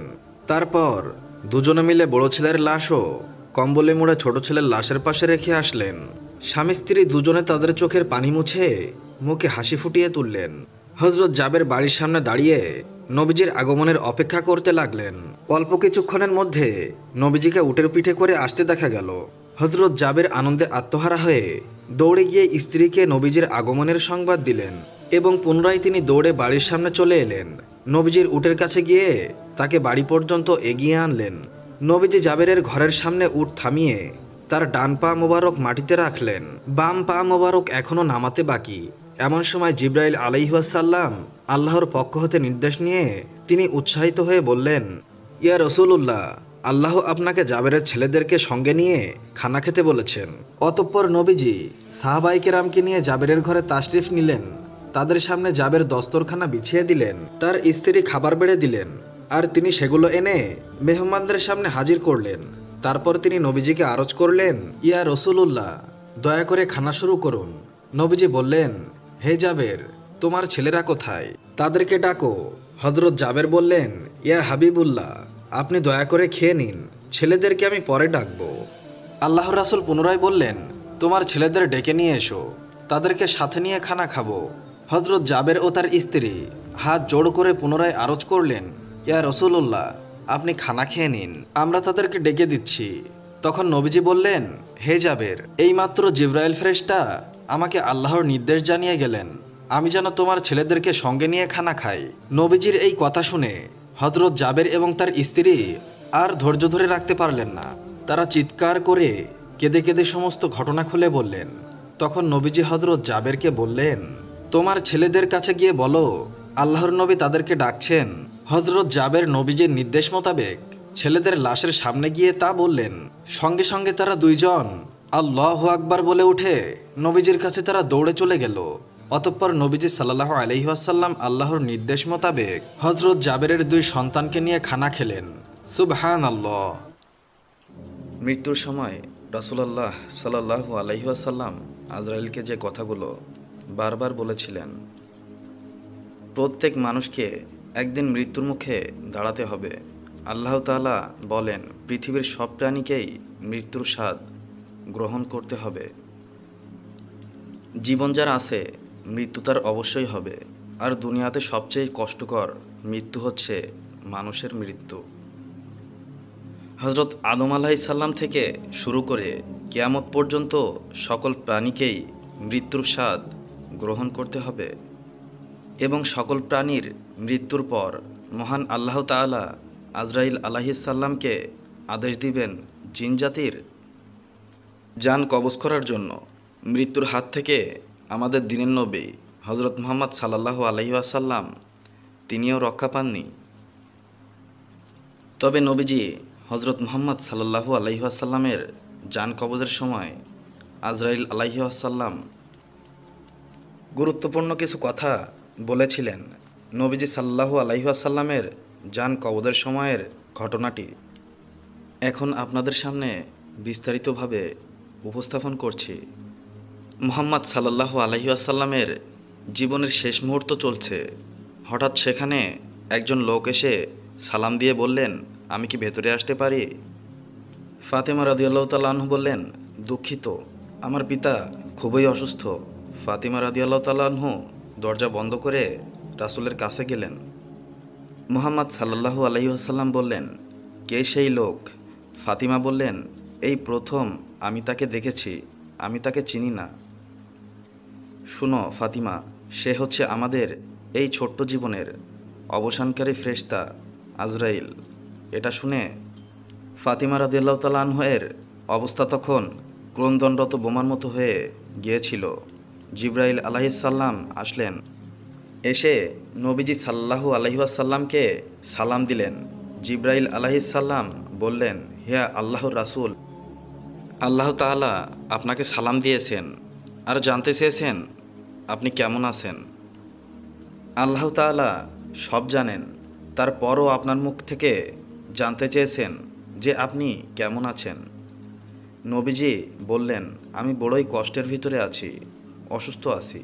জিব্রাইল আলাইহিসসালাম বললেন, ইয়া রসুল আল্লাহ, একজন নতুন ফেরেশতা এসেছে আজকে আমার সাথে, যে ফেরেশতা কখনো কোনো মানুষের কাছে আসার জন্য কখনো অনুমতি চায়নি, আর কখনো সে অনুমতি চাইবেও না, শুধু আপনার অনুমতি চায় আপনার কাছে আসার জন্য।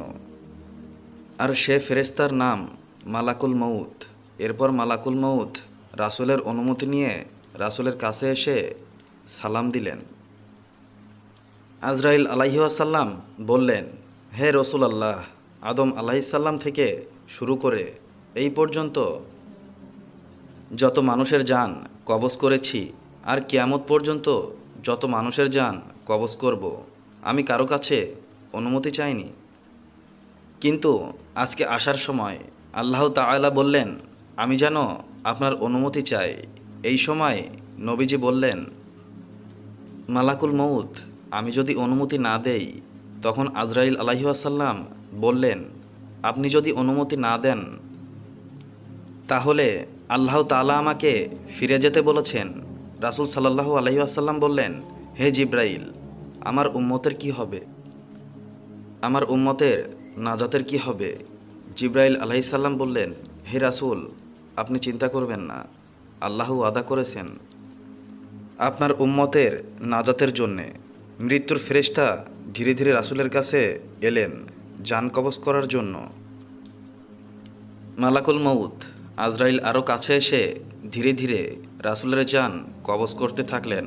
পাশে দাঁড়িয়ে থাকা জিব্রাইলকে রাসূল গঙ্গানির সাথে বললেন, ও জিব্রাইল, এটা কেমন বেদনাদায়ক জান কবজ করা। ফাতেমা রাদিয়াল্লাহু তাআলা আনহু তার চোখ বন্ধ করে ফেললেন। আলী রাদিয়াল্লাহু তাআলা আনহু তার দিকে উপর হয়ে বসলেন। জিব্রাইল তার মুখটা উল্টা দিকে ফিরিয়ে নিলেন। রাসূল সাল্লাল্লাহু আলাইহি ওয়াসাল্লাম বললেন, হে জিব্রাইল, তুমি মুখটা উল্টা দিকে ঘোরালে কেন? আমার প্রতি তুমি বিরক্ত? জিব্রাইল বললেন, হে রাসূলুল্লাহ সাল্লাল্লাহু আলাইহি ওয়াসাল্লাম, সাকারাতুল মউতের অবস্থায় আমি আপনাকে কিভাবে দেখে সহ্য করতে পারি? ভয়াবহ ব্যথায় রাসূল ছোট্ট একটা গঙ্গানি দিলেন। রাসূলুল্লাহ বললেন, হে আল্লাহ, সাকারাতুল মউতটা জান কবজের সময় যতই ভয়াবহ হোক সমস্যা নেই, আমাকে সকল ব্যথা দাও, আমি বরণ করব, কিন্তু আমার উম্মতকে ব্যথা দিও না। রাসূলের শরীরটা ধীরে ধীরে ঠান্ডা হয়ে আসতে লাগলো। তার পা ও বুক কিছুই নড়ছে না। রাসূলের চোখের পানির সাথে তার ঠোঁটটা কম্পিত ছিল। তিনি কিছু বলবেন মনে হয়। হযরত আলী রাদিয়াল্লাহু তাআলা আনহু তার কানটা রাসূলের মুখের কাছে নিয়ে গেলেন। রাসূলুল্লাহ সাল্লাল্লাহু আলাইহি ওয়াসাল্লাম বললেন, নামাজ কায়েম করো এবং তোমাদের মাঝে থাকা দুর্বলদের যত্ন নিও। রাসূলের ঘরের বাইরে চলছে কান্নার আওয়াজ। সাহাবীরা একজন আরেকজনকে জড়িয়ে ধরে উচ্চস্বরে কান্নারত। হযরত আলী রাদিয়াল্লাহু তাআলা আনহু আবার তার কানটা রাসূলের মুখের কাছে ধরলেন। রাসূল চোখ ভেজা অবস্থায় বলতে থাকলেন, ইয়া উম্মতি, ইয়া উম্মতি, ইয়া উম্মতি, হে আমার উম্মতেরা, নামাজ নামাজ নামাজ কায়েম করো। আল্লাহ তাআলা আমাদের সবাইকে রাসূলুল্লাহ সাল্লাল্লাহু আলাইহি ওয়াসাল্লামের সুন্নাত মোতাবেক চলার তৌফিক দান করুন, আমিন। আজকে আপনাদেরকে জানাবো হযরত আইয়ুব আলাইহি ওয়াসাল্লামের ধৈর্যের কাহিনী। যখন শয়তান হযরত আইয়ুব আলাইহি ওয়াসাল্লামের কোনো ক্ষতি সাধন করতে সক্ষম হলো না, তখন নিজে আল্লাহর দরবারে আরজ করে বলল, হে খোদা, আমি তোমার কসম খেয়ে বলতে পারি, আইয়ুব নবী একমাত্র তোমার ধন সম্পদের লোভে এবং আরাম আয়েশের তৃপ্তিতে তোমার ইবাদত বান্দেগী করে থাকে। যদি তার এই ধন সম্পদ এবং সুখ শান্তি বিলীন হয়ে যায়, তাহলে একদিনও সে তোমার ইবাদতে লিপ্ত হবে না। হে খোদা, তুমি নবীর উপর হস্তক্ষেপ করার ক্ষমতা আমাকে দাও, আমি একটু দেখি আইয়ুব তোমার কতটা বিশ্বস্ত নবী। আল্লাহ তাআলা শয়তানকে জানিয়ে দিলেন, যাও, তোমাকে নবীর উপর হস্তক্ষেপ করার ক্ষমতা দেওয়া হলো, তোমার যেভাবে ইচ্ছে সেইভাবে নবীকে পরীক্ষা করতে পারো। শয়তান আল্লাহর দেয়া ক্ষমতা পেয়ে প্রথমে একজন প্রতীক সেজে হযরত আইয়ুব আলাইহি ওয়াসাল্লামের কাছে গমন করলেন। নিজ দারিদ্রতা প্রকাশ করে কয়েকদিন তার দরবারে থাকার আবেদন জানায়। হযরত আইয়ুব আলাইহি ওয়াসাল্লাম লোকটি সম্বন্ধে সন্দেহ করেন। কারণ তার শরীর থেকে এক প্রকার তীব্র গন্ধ তিনি অনুভব করেন। অতএব আইয়ুব আলাইহিসসালাম তাকে বললেন, তোমাকে আমি কিছু টাকা পয়সা দিচ্ছি, তুমি অন্যত্র গিয়ে থাকার ব্যবস্থা করো। শয়তান হজরত আইয়ুব আলাইহিসসালামের ব্যবহারে খুবই ক্ষিপ্ত হলো, তাই মলিন মুখে ফেরত গেল। তারপর সে একদিন নবীর ফলবাগানে আগুন ধরিয়ে দিল। নবীর কাছে খবর পৌঁছানো হলো। নবী উত্তরে বললেন, আলহামদুলিল্লাহ।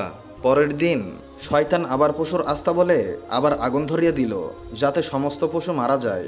কিছু সংখ্যক রাখালও মৃত্যুর হাত থেকে রেহাই পায়নি। পরের দিন প্রবল এক ভূমিকম্পে তার বাসস্থান বিধ্বস্ত হয়। আইয়ুব আলাইহিসসালামের স্ত্রীগণ এবং সন্তান সন্ততি বিধ্বস্ত ইমারতের নিচে পড়ে মৃত্যুবরণ করলেন। হজরত আইয়ুব আলাইহিসসালামের নিকট খবর পৌঁছালো। তিনি বললেন, সুবহানাল্লাহ, আলহামদুলিল্লাহ, লা ইলাহা ইল্লাল্লাহ। চারজন স্ত্রীর মধ্যে দুইজন জীবিত ছিলেন, একজন নবীর সাথে তর্ক বিতর্ক করে বিদায় হয়ে গেলেন, বাকি থাকলো একমাত্র রহিমা। এদিকে মানুষ নবীর প্রতি তুচ্ছ তাচ্ছিল্য এবং উপহাস আরম্ভ করে দিল। কেউ কেউ বলল, আইয়ুব যদি আল্লাহর নবী হতো তাহলে তার ওপর এত রকম গজব কেন নাজিল হলো? সে আল্লাহর নবী নয়। নবীর ভক্তদের মধ্যেও ভাঙন শুরু হলো। অবস্থা থেকে শয়তান তেমন খুশি হতে পারল না, কারণ সব কিছু শেষ হওয়ার পরেও আইয়ুব নবীর কোনো পরিবর্তন হলো না। শয়তান আর বসে থাকতে পারল না।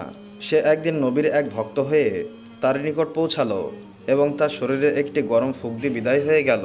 পরের দিন নবীর শরীরে ফুসকার মতো এক প্রকার ফোড়া উঠে ভরে গেল। তিনি খুবই অসুস্থ হয়ে পড়লেন। ইবাদত বান্দেগীতে কিছুটা বিঘ্ন সৃষ্টি হলো। স্ত্রী রহিমা তার সেবা যত্ন আরম্ভ করে দিলেন। আস্তে আস্তে ফোড়াগুলো বড় হয়ে ক্ষতের সৃষ্টি করলো। দীর্ঘদিন এই অবস্থায় কাটানোর পরে শরীরের মাংসের মধ্যে এক প্রকার কীট দেখা গেল।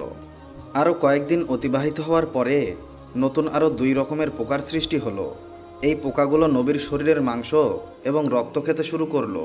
অন্যদিকে নবীর স্ত্রী জমা করার রাখা টাকা পয়সা সব কিছু শেষ হয়ে গেল। শুধু পানি পান করে স্বামী স্ত্রী কয়েকদিন কাটালেন, তারপর আর ধৈর্য ধরতে পারলেন না। তখন বিবি রহিমা তার স্বামী হজরত আইয়ুব আলাইহিসসালামের নিকট বললেন, এখন আমাদের আর কিছুই নেই, অতএব আমি গ্রামে গিয়ে মানুষের বাসায় কাজ করে যা উপার্জন করতে পারি তা দ্বারা অন্তত কিছু আহার্যের ব্যবস্থা করা সম্ভব হবে। অতএব আমাকে এ ধরনের কাজ করার অনুমতি দিন। হজরত আইয়ুব আলাইহিসসালাম স্ত্রীর কথা শুনে অনেকক্ষণ কাঁদলেন। তারপর তিনি স্ত্রীকে কাজের অনুমতি দিলেন। এদিকে হজরত রহিমা নবীকে ছাড়া বিদায় গ্রহণ করার মানুষ নয়, তাই তিনি সর্বদা নবীর খেদমতে ব্যস্ত থাকলেন। মানুষের বাসায় কাজ করে যা সামান্য উপার্জন করে আনতেন তা দ্বারা হজরত আইয়ুব আলাইহিসসালাম এবং নিজের আহারের ব্যবস্থা করতেন। এইভাবে দীর্ঘদিন অতিবাহিত হয়ে চলল। একদিন কয়েকটি জীবিত পোকা মাটিতে গড়িয়ে পড়ে গেল। তখন হজরত আইয়ুব আলাইহিসসালাম স্ত্রীকে ডেকে বললেন, রহিমা, পোকাগুলো যদি আমার মাংস রক্ত খেয়ে তৃপ্তি লাভ করে তাতে আপত্তি কি? এতে অন্তত ওদেরকে খাবার দান করার পুণ্য অবশ্যই পাওয়া যাবে। যেই পোকাগুলো গড়িয়ে মাটিতে পড়ে গেল ওগুলোকে উঠিয়ে আমার শরীরের উপর দিয়ে দাও। হজরত রহিমা স্বামীর আদেশ অনুসারে পোকাগুলোকে তার শরীরের উপর উঠিয়ে দিলেন। একদিন হজরত রহিমা গ্রামে গিয়ে কোনো কাজ পেলেন না। তখন তিনি খুবই দুশ্চিন্তায় প্রস্ত হলেন। অবশেষে এক কাফের রমণীর নিকট গিয়ে বললেন, হে মহিয়সী, আপনি আমাকে আজকের জন্য একটি টাকা ধার দিন, আমি আগামী দিন এই ধার শোধ করব। মহিলা রহিমার কথা শুনে বলল, আমি কাউকে ধার দেই না, জীবনে অনেক টাকা ধার দিয়েছি, কেউ আজ পর্যন্ত টাকা ফেরত নিয়ে এখানে আসেনি, অতএব ভাওতাবাজি ছেড়ে সোজা পথ দেখো। হজরত রহিমা বললেন, তবে আমাকে কিছু কাজ দিন, বিনিময়ে একটি টাকা দেবেন। মহিলা বলল, তুমি যদি একটি টাকা নিতে চাও তাহলে তোমার মাথার সুন্দর চুলগুলি আমাকে কেটে দিয়ে দাও, আমি ওইগুলোর বিনিময়ে তোমাকে টাকা দিতে পারি। হজরত রহিমা বললেন, আমার মাথার চুল দেব না। আমার স্বামী বিছানা থেকে ওঠার সময় আমার মাথার চুল ধরে ওঠেন, কারণ তার হাতের তালুতে কোনো চামড়া নেই। আপনাকে চুল দিলে তিনি কি ধরে উঠবেন? তখন মহিলা বললেন, তবে চুলের অর্ধেকটা দিয়ে দাও। মহিলা নিরুপায় হয়ে অর্ধেক চুল কেটে দিতে রাজি হলেন এবং বিনিময়ে তাকে একটি টাকা দিলেন। হজরত রহিমা টাকা নিয়ে সামান্য খাবার কিনে নিয়ে গেলেন। শয়তানে এই সময় একজন দরবেশ বেশে হজরত আইয়ুব আলাইহিসসালামের কাছে এসে বললেন, হুজুর, আপনি একজন নবী, অথচ আপনার স্ত্রীর চরিত্র ভালো না। সে প্রায় বিভিন্ন জায়গায় চুরি করে এবং অন্যায়ভাবে অর্থ উপার্জন করে, যার ফলশ্রুতিতে আজকের এক ঘটনায় হাতে নাতে ধরা পড়ে তার মাথার চুল কেটে দেয়। খবরটি আপনার নিকট জানিয়ে গেলাম। এই বলে দরবেশ চলে গেল। হজরত আয়ুব আলাইহিসসালাম দরবেশ লোকটির কথা বিশ্বাস করলেন এবং অত্যন্ত রাগান্বিত হয়ে বললেন, আমার স্ত্রী এমন স্তরে গিয়ে পৌঁছেছে যা আমি কোনোদিন ভাবতেই পারিনি। আল্লাহর কসম করে বলছি, আমি যদি সুস্থ হই তাহলে স্ত্রীকে 100 বেত্রাঘাত করব। সেই দিন সন্ধ্যাবেলায় স্ত্রী তার নিকট ফিরে আসলে তিনি প্রথমে তার সঙ্গে কোনো কথা বলেননি। তখন রহিমা হজরত আয়ুব আলাইহিসসালামের পা ধরে তার মনক্ষুণ্ণের কারণ জিজ্ঞাসা করলেন। হজরত আয়ুব আলাইহিসসালাম তখন তাকে বললেন, তুমি নষ্টা, তুমি চোর, চুরির দায়ে তোমার মাথার চুল মানুষ কেটে দিয়েছে। রহিমা স্বামীর কথা শুনে চিৎকার দিয়ে উঠলেন এবং আল্লাহর দরবারে আরজ করে বললেন, হে মহান প্রভু, তুমি সব কিছু জানো। যদি আমি খাঁটি হই তবে আমার স্বামীর সন্তুষ্টি ফিরিয়ে দাও, আর যদি আমি পাপী হই তবে তুমি আমাকে শাস্তি প্রদান করো। এমন সময় হজরত জিব্রাইল আলাইহিসসালাম সেখানে অবতীর্ণ হয়ে হজরত আয়ুব আলাইহিসসালামকে জানিয়ে দিলেন, তার স্ত্রী সৎ এবং নেককার, আপনি তার প্রতি খুশি হয়ে যান, তার পরিবেশিত খাদ্য গ্রহণ করুন। হজরত জিব্রাইল আলাইহিসসালামের বক্তব্য শুনে হজরত আয়ুব আলাইহিসসালাম রহিমাকে কাছে ডেকে বললেন, রহিমা, আমাকে ক্ষমা করো, শয়তান মিথ্যে খবর দিয়েছে যা আমি বুঝতে সক্ষম হইনি। তুমি আমার প্রতি মনক্ষুণ্ণ হইও না, আমাকে ক্ষমা করে দাও, আমি আর কখনোই তোমার প্রতি রাগ করব না। হজরত রহিমা স্বামীর মুখে এই ধরনের কথা শুনে খুশি হলেন এবং স্বামীর সেবা যত্ন আরম্ভ করলেন। হজরত আয়ুব আলাইহিসসালাম এইভাবে দীর্ঘ 18 বছর যাবৎ নির্মম রোগ যাতনা ভোগ করছিলেন। শেষের দিকে যখন পোকাগুলো তার চোখ এবং জিহ্বায় আক্রমণ করলো, তখন তিনি খুব কেঁদে আল্লাহর দরবারে আরজ করে বললেন, হে খোদা, আমার চোখ দিয়ে স্ত্রীকে দর্শন করি, সূর্য দেখে নামাজের ওয়াক্ত নিরূপণ করি, আর জিহ্বা দ্বারা তোমার জেকের আজগার করি। অতএব এই দুটি যদি নষ্ট হয়ে যায় তাহলে তোমার ইবাদত সঠিকভাবে করা আমার জন্য কষ্টকর হয়ে যাবে। একদিন ভোরবেলা বিবি রহিমা কাজে বের হয়ে যাবার পরে হজরত জিব্রাইল আলাইহিসসালাম এসে হজরত আয়ুব আলাইহিসসালামকে বললেন, আপনি পা দিয়ে মাটির উপর লাথি মারুন, সেখানে পানির একটি নহর সৃষ্টি হবে। আপনি নহরের পানি দ্বারা গোসল করুন এবং পেট ভরে পানি পান করুন, আপনি অল্পক্ষণের মধ্যেই সুস্থ হয়ে উঠবেন। হজরত আয়ুব আলাইহিসসালাম জিব্রাইলের পরামর্শ অনুসারে মাটির উপর লাথি মারলেন। তখন পানি ছিটকে গিয়ে হজরত আয়ুব আলাইহিসসালামের শরীরে পতিত হতে আরম্ভ করলো। আল্লাহ তাআলার এই রহমতের পানি হজরত আয়ুব আলাইহিসসালামের শরীরে যেখানে লাগলো সেখানে ক্ষত সঙ্গে সঙ্গে ভালো হয়ে নতুন চামড়া আবৃত হলো। তার শরীরের শক্তি ফিরে এলো, তার শরীরের পূর্বের চেয়ে অনেক উজ্জ্বল এবং সুন্দর হলো। ক্ষতের কোনো দাগ এবং চিহ্ন তার শরীরে দেখা গেল না। এমন সময় বিবি রহিমা কিছু খাবার কিনে এনে দ্রুত স্বামীর নিকট আসলেন। তিনি সেখানে পৌঁছে স্বামীকে তার বিছানায় দেখতে না পেয়ে হতবুদ্ধি হয়ে গেলেন। তিনি সেখানে বসে চিৎকার করে কাঁদতে আরম্ভ করে দিলেন এবং বিনয়ের সুরে বলতে লাগলেন, আমার প্রাণের স্বামীকে কে নিয়ে গেল? না বাগে খেলো? হায় হায়, আমার স্বামী কি তবে গায়েব হয়ে গেল? তুমি তোমার নবীকে এত কঠিন পরীক্ষা করেও তোমার তৃপ্তি হলো না, শেষ পর্যন্ত আমার থেকে দূরে সরিয়ে নিলে। হজরত আয়ুব আলাইহিসসালাম এতক্ষণ দূরে বসে রহিমার অবস্থা লক্ষ্য করছিলেন।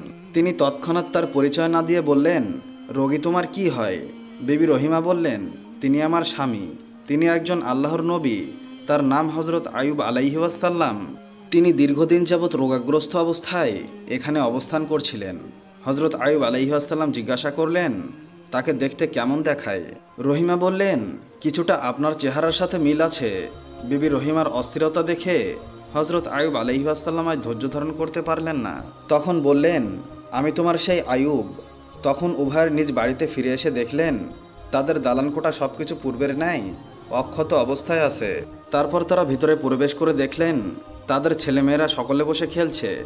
একদিন হজরত জিব্রাইল আলাইহিসসালাম এসে বললেন, নবী, আপনি রাগান্বিত অবস্থায় রহিমার চুল কাটার ঘটনা শুনে ক্রোধান্বিত হয়ে কসম করেছিলেন যে তাকে 100 বেত্রাঘাত করবেন। সেই ক্ষেত্রে আপনি যে এই ঘটনার জন্য কসম করেছিলেন তা মিথ্যা বলে প্রমাণিত হয়েছে বটে, কিন্তু আপনার কসমের শর্ত বাতিল হয়নি। অতএব আপনি 100টি গমের শীর্ষ একত্রিত করে বিবি রহিমার শরীরে মৃদু আঘাত করুন, তাতে আপনার কসমের শর্ত পূরণ হয়ে যাবে। হজরত আয়ুব আলাইহিসসালাম জিব্রাইলের পরামর্শ অনুসারে 100টি শুকনো গমের শীষ একত্রিত করে বিবি রহিমার শরীরে মৃদু আঘাত করে কসমের শর্ত পূরণ করলেন। হজরত আয়ুব আলাইহিসসালাম 168 বছর জীবিত থেকে দুনিয়ার মানুষকে চরম ধৈর্যের শিক্ষা প্রদান করে এহলোক ত্যাগ করেন। সুপ্রিয় দর্শক, এই ছিল আমাদের আজকের ভিডিওটি ভালো লাগলে অবশ্যই একটি লাইক দিন এবং এখনও আমাদের চ্যানেলটি সাবস্ক্রাইব না করে থাকলে এক্ষুনি সাবস্ক্রাইব করে পাশে থাকা বেল আইকনটিও প্রেস করুন। সবাইকে ধন্যবাদ।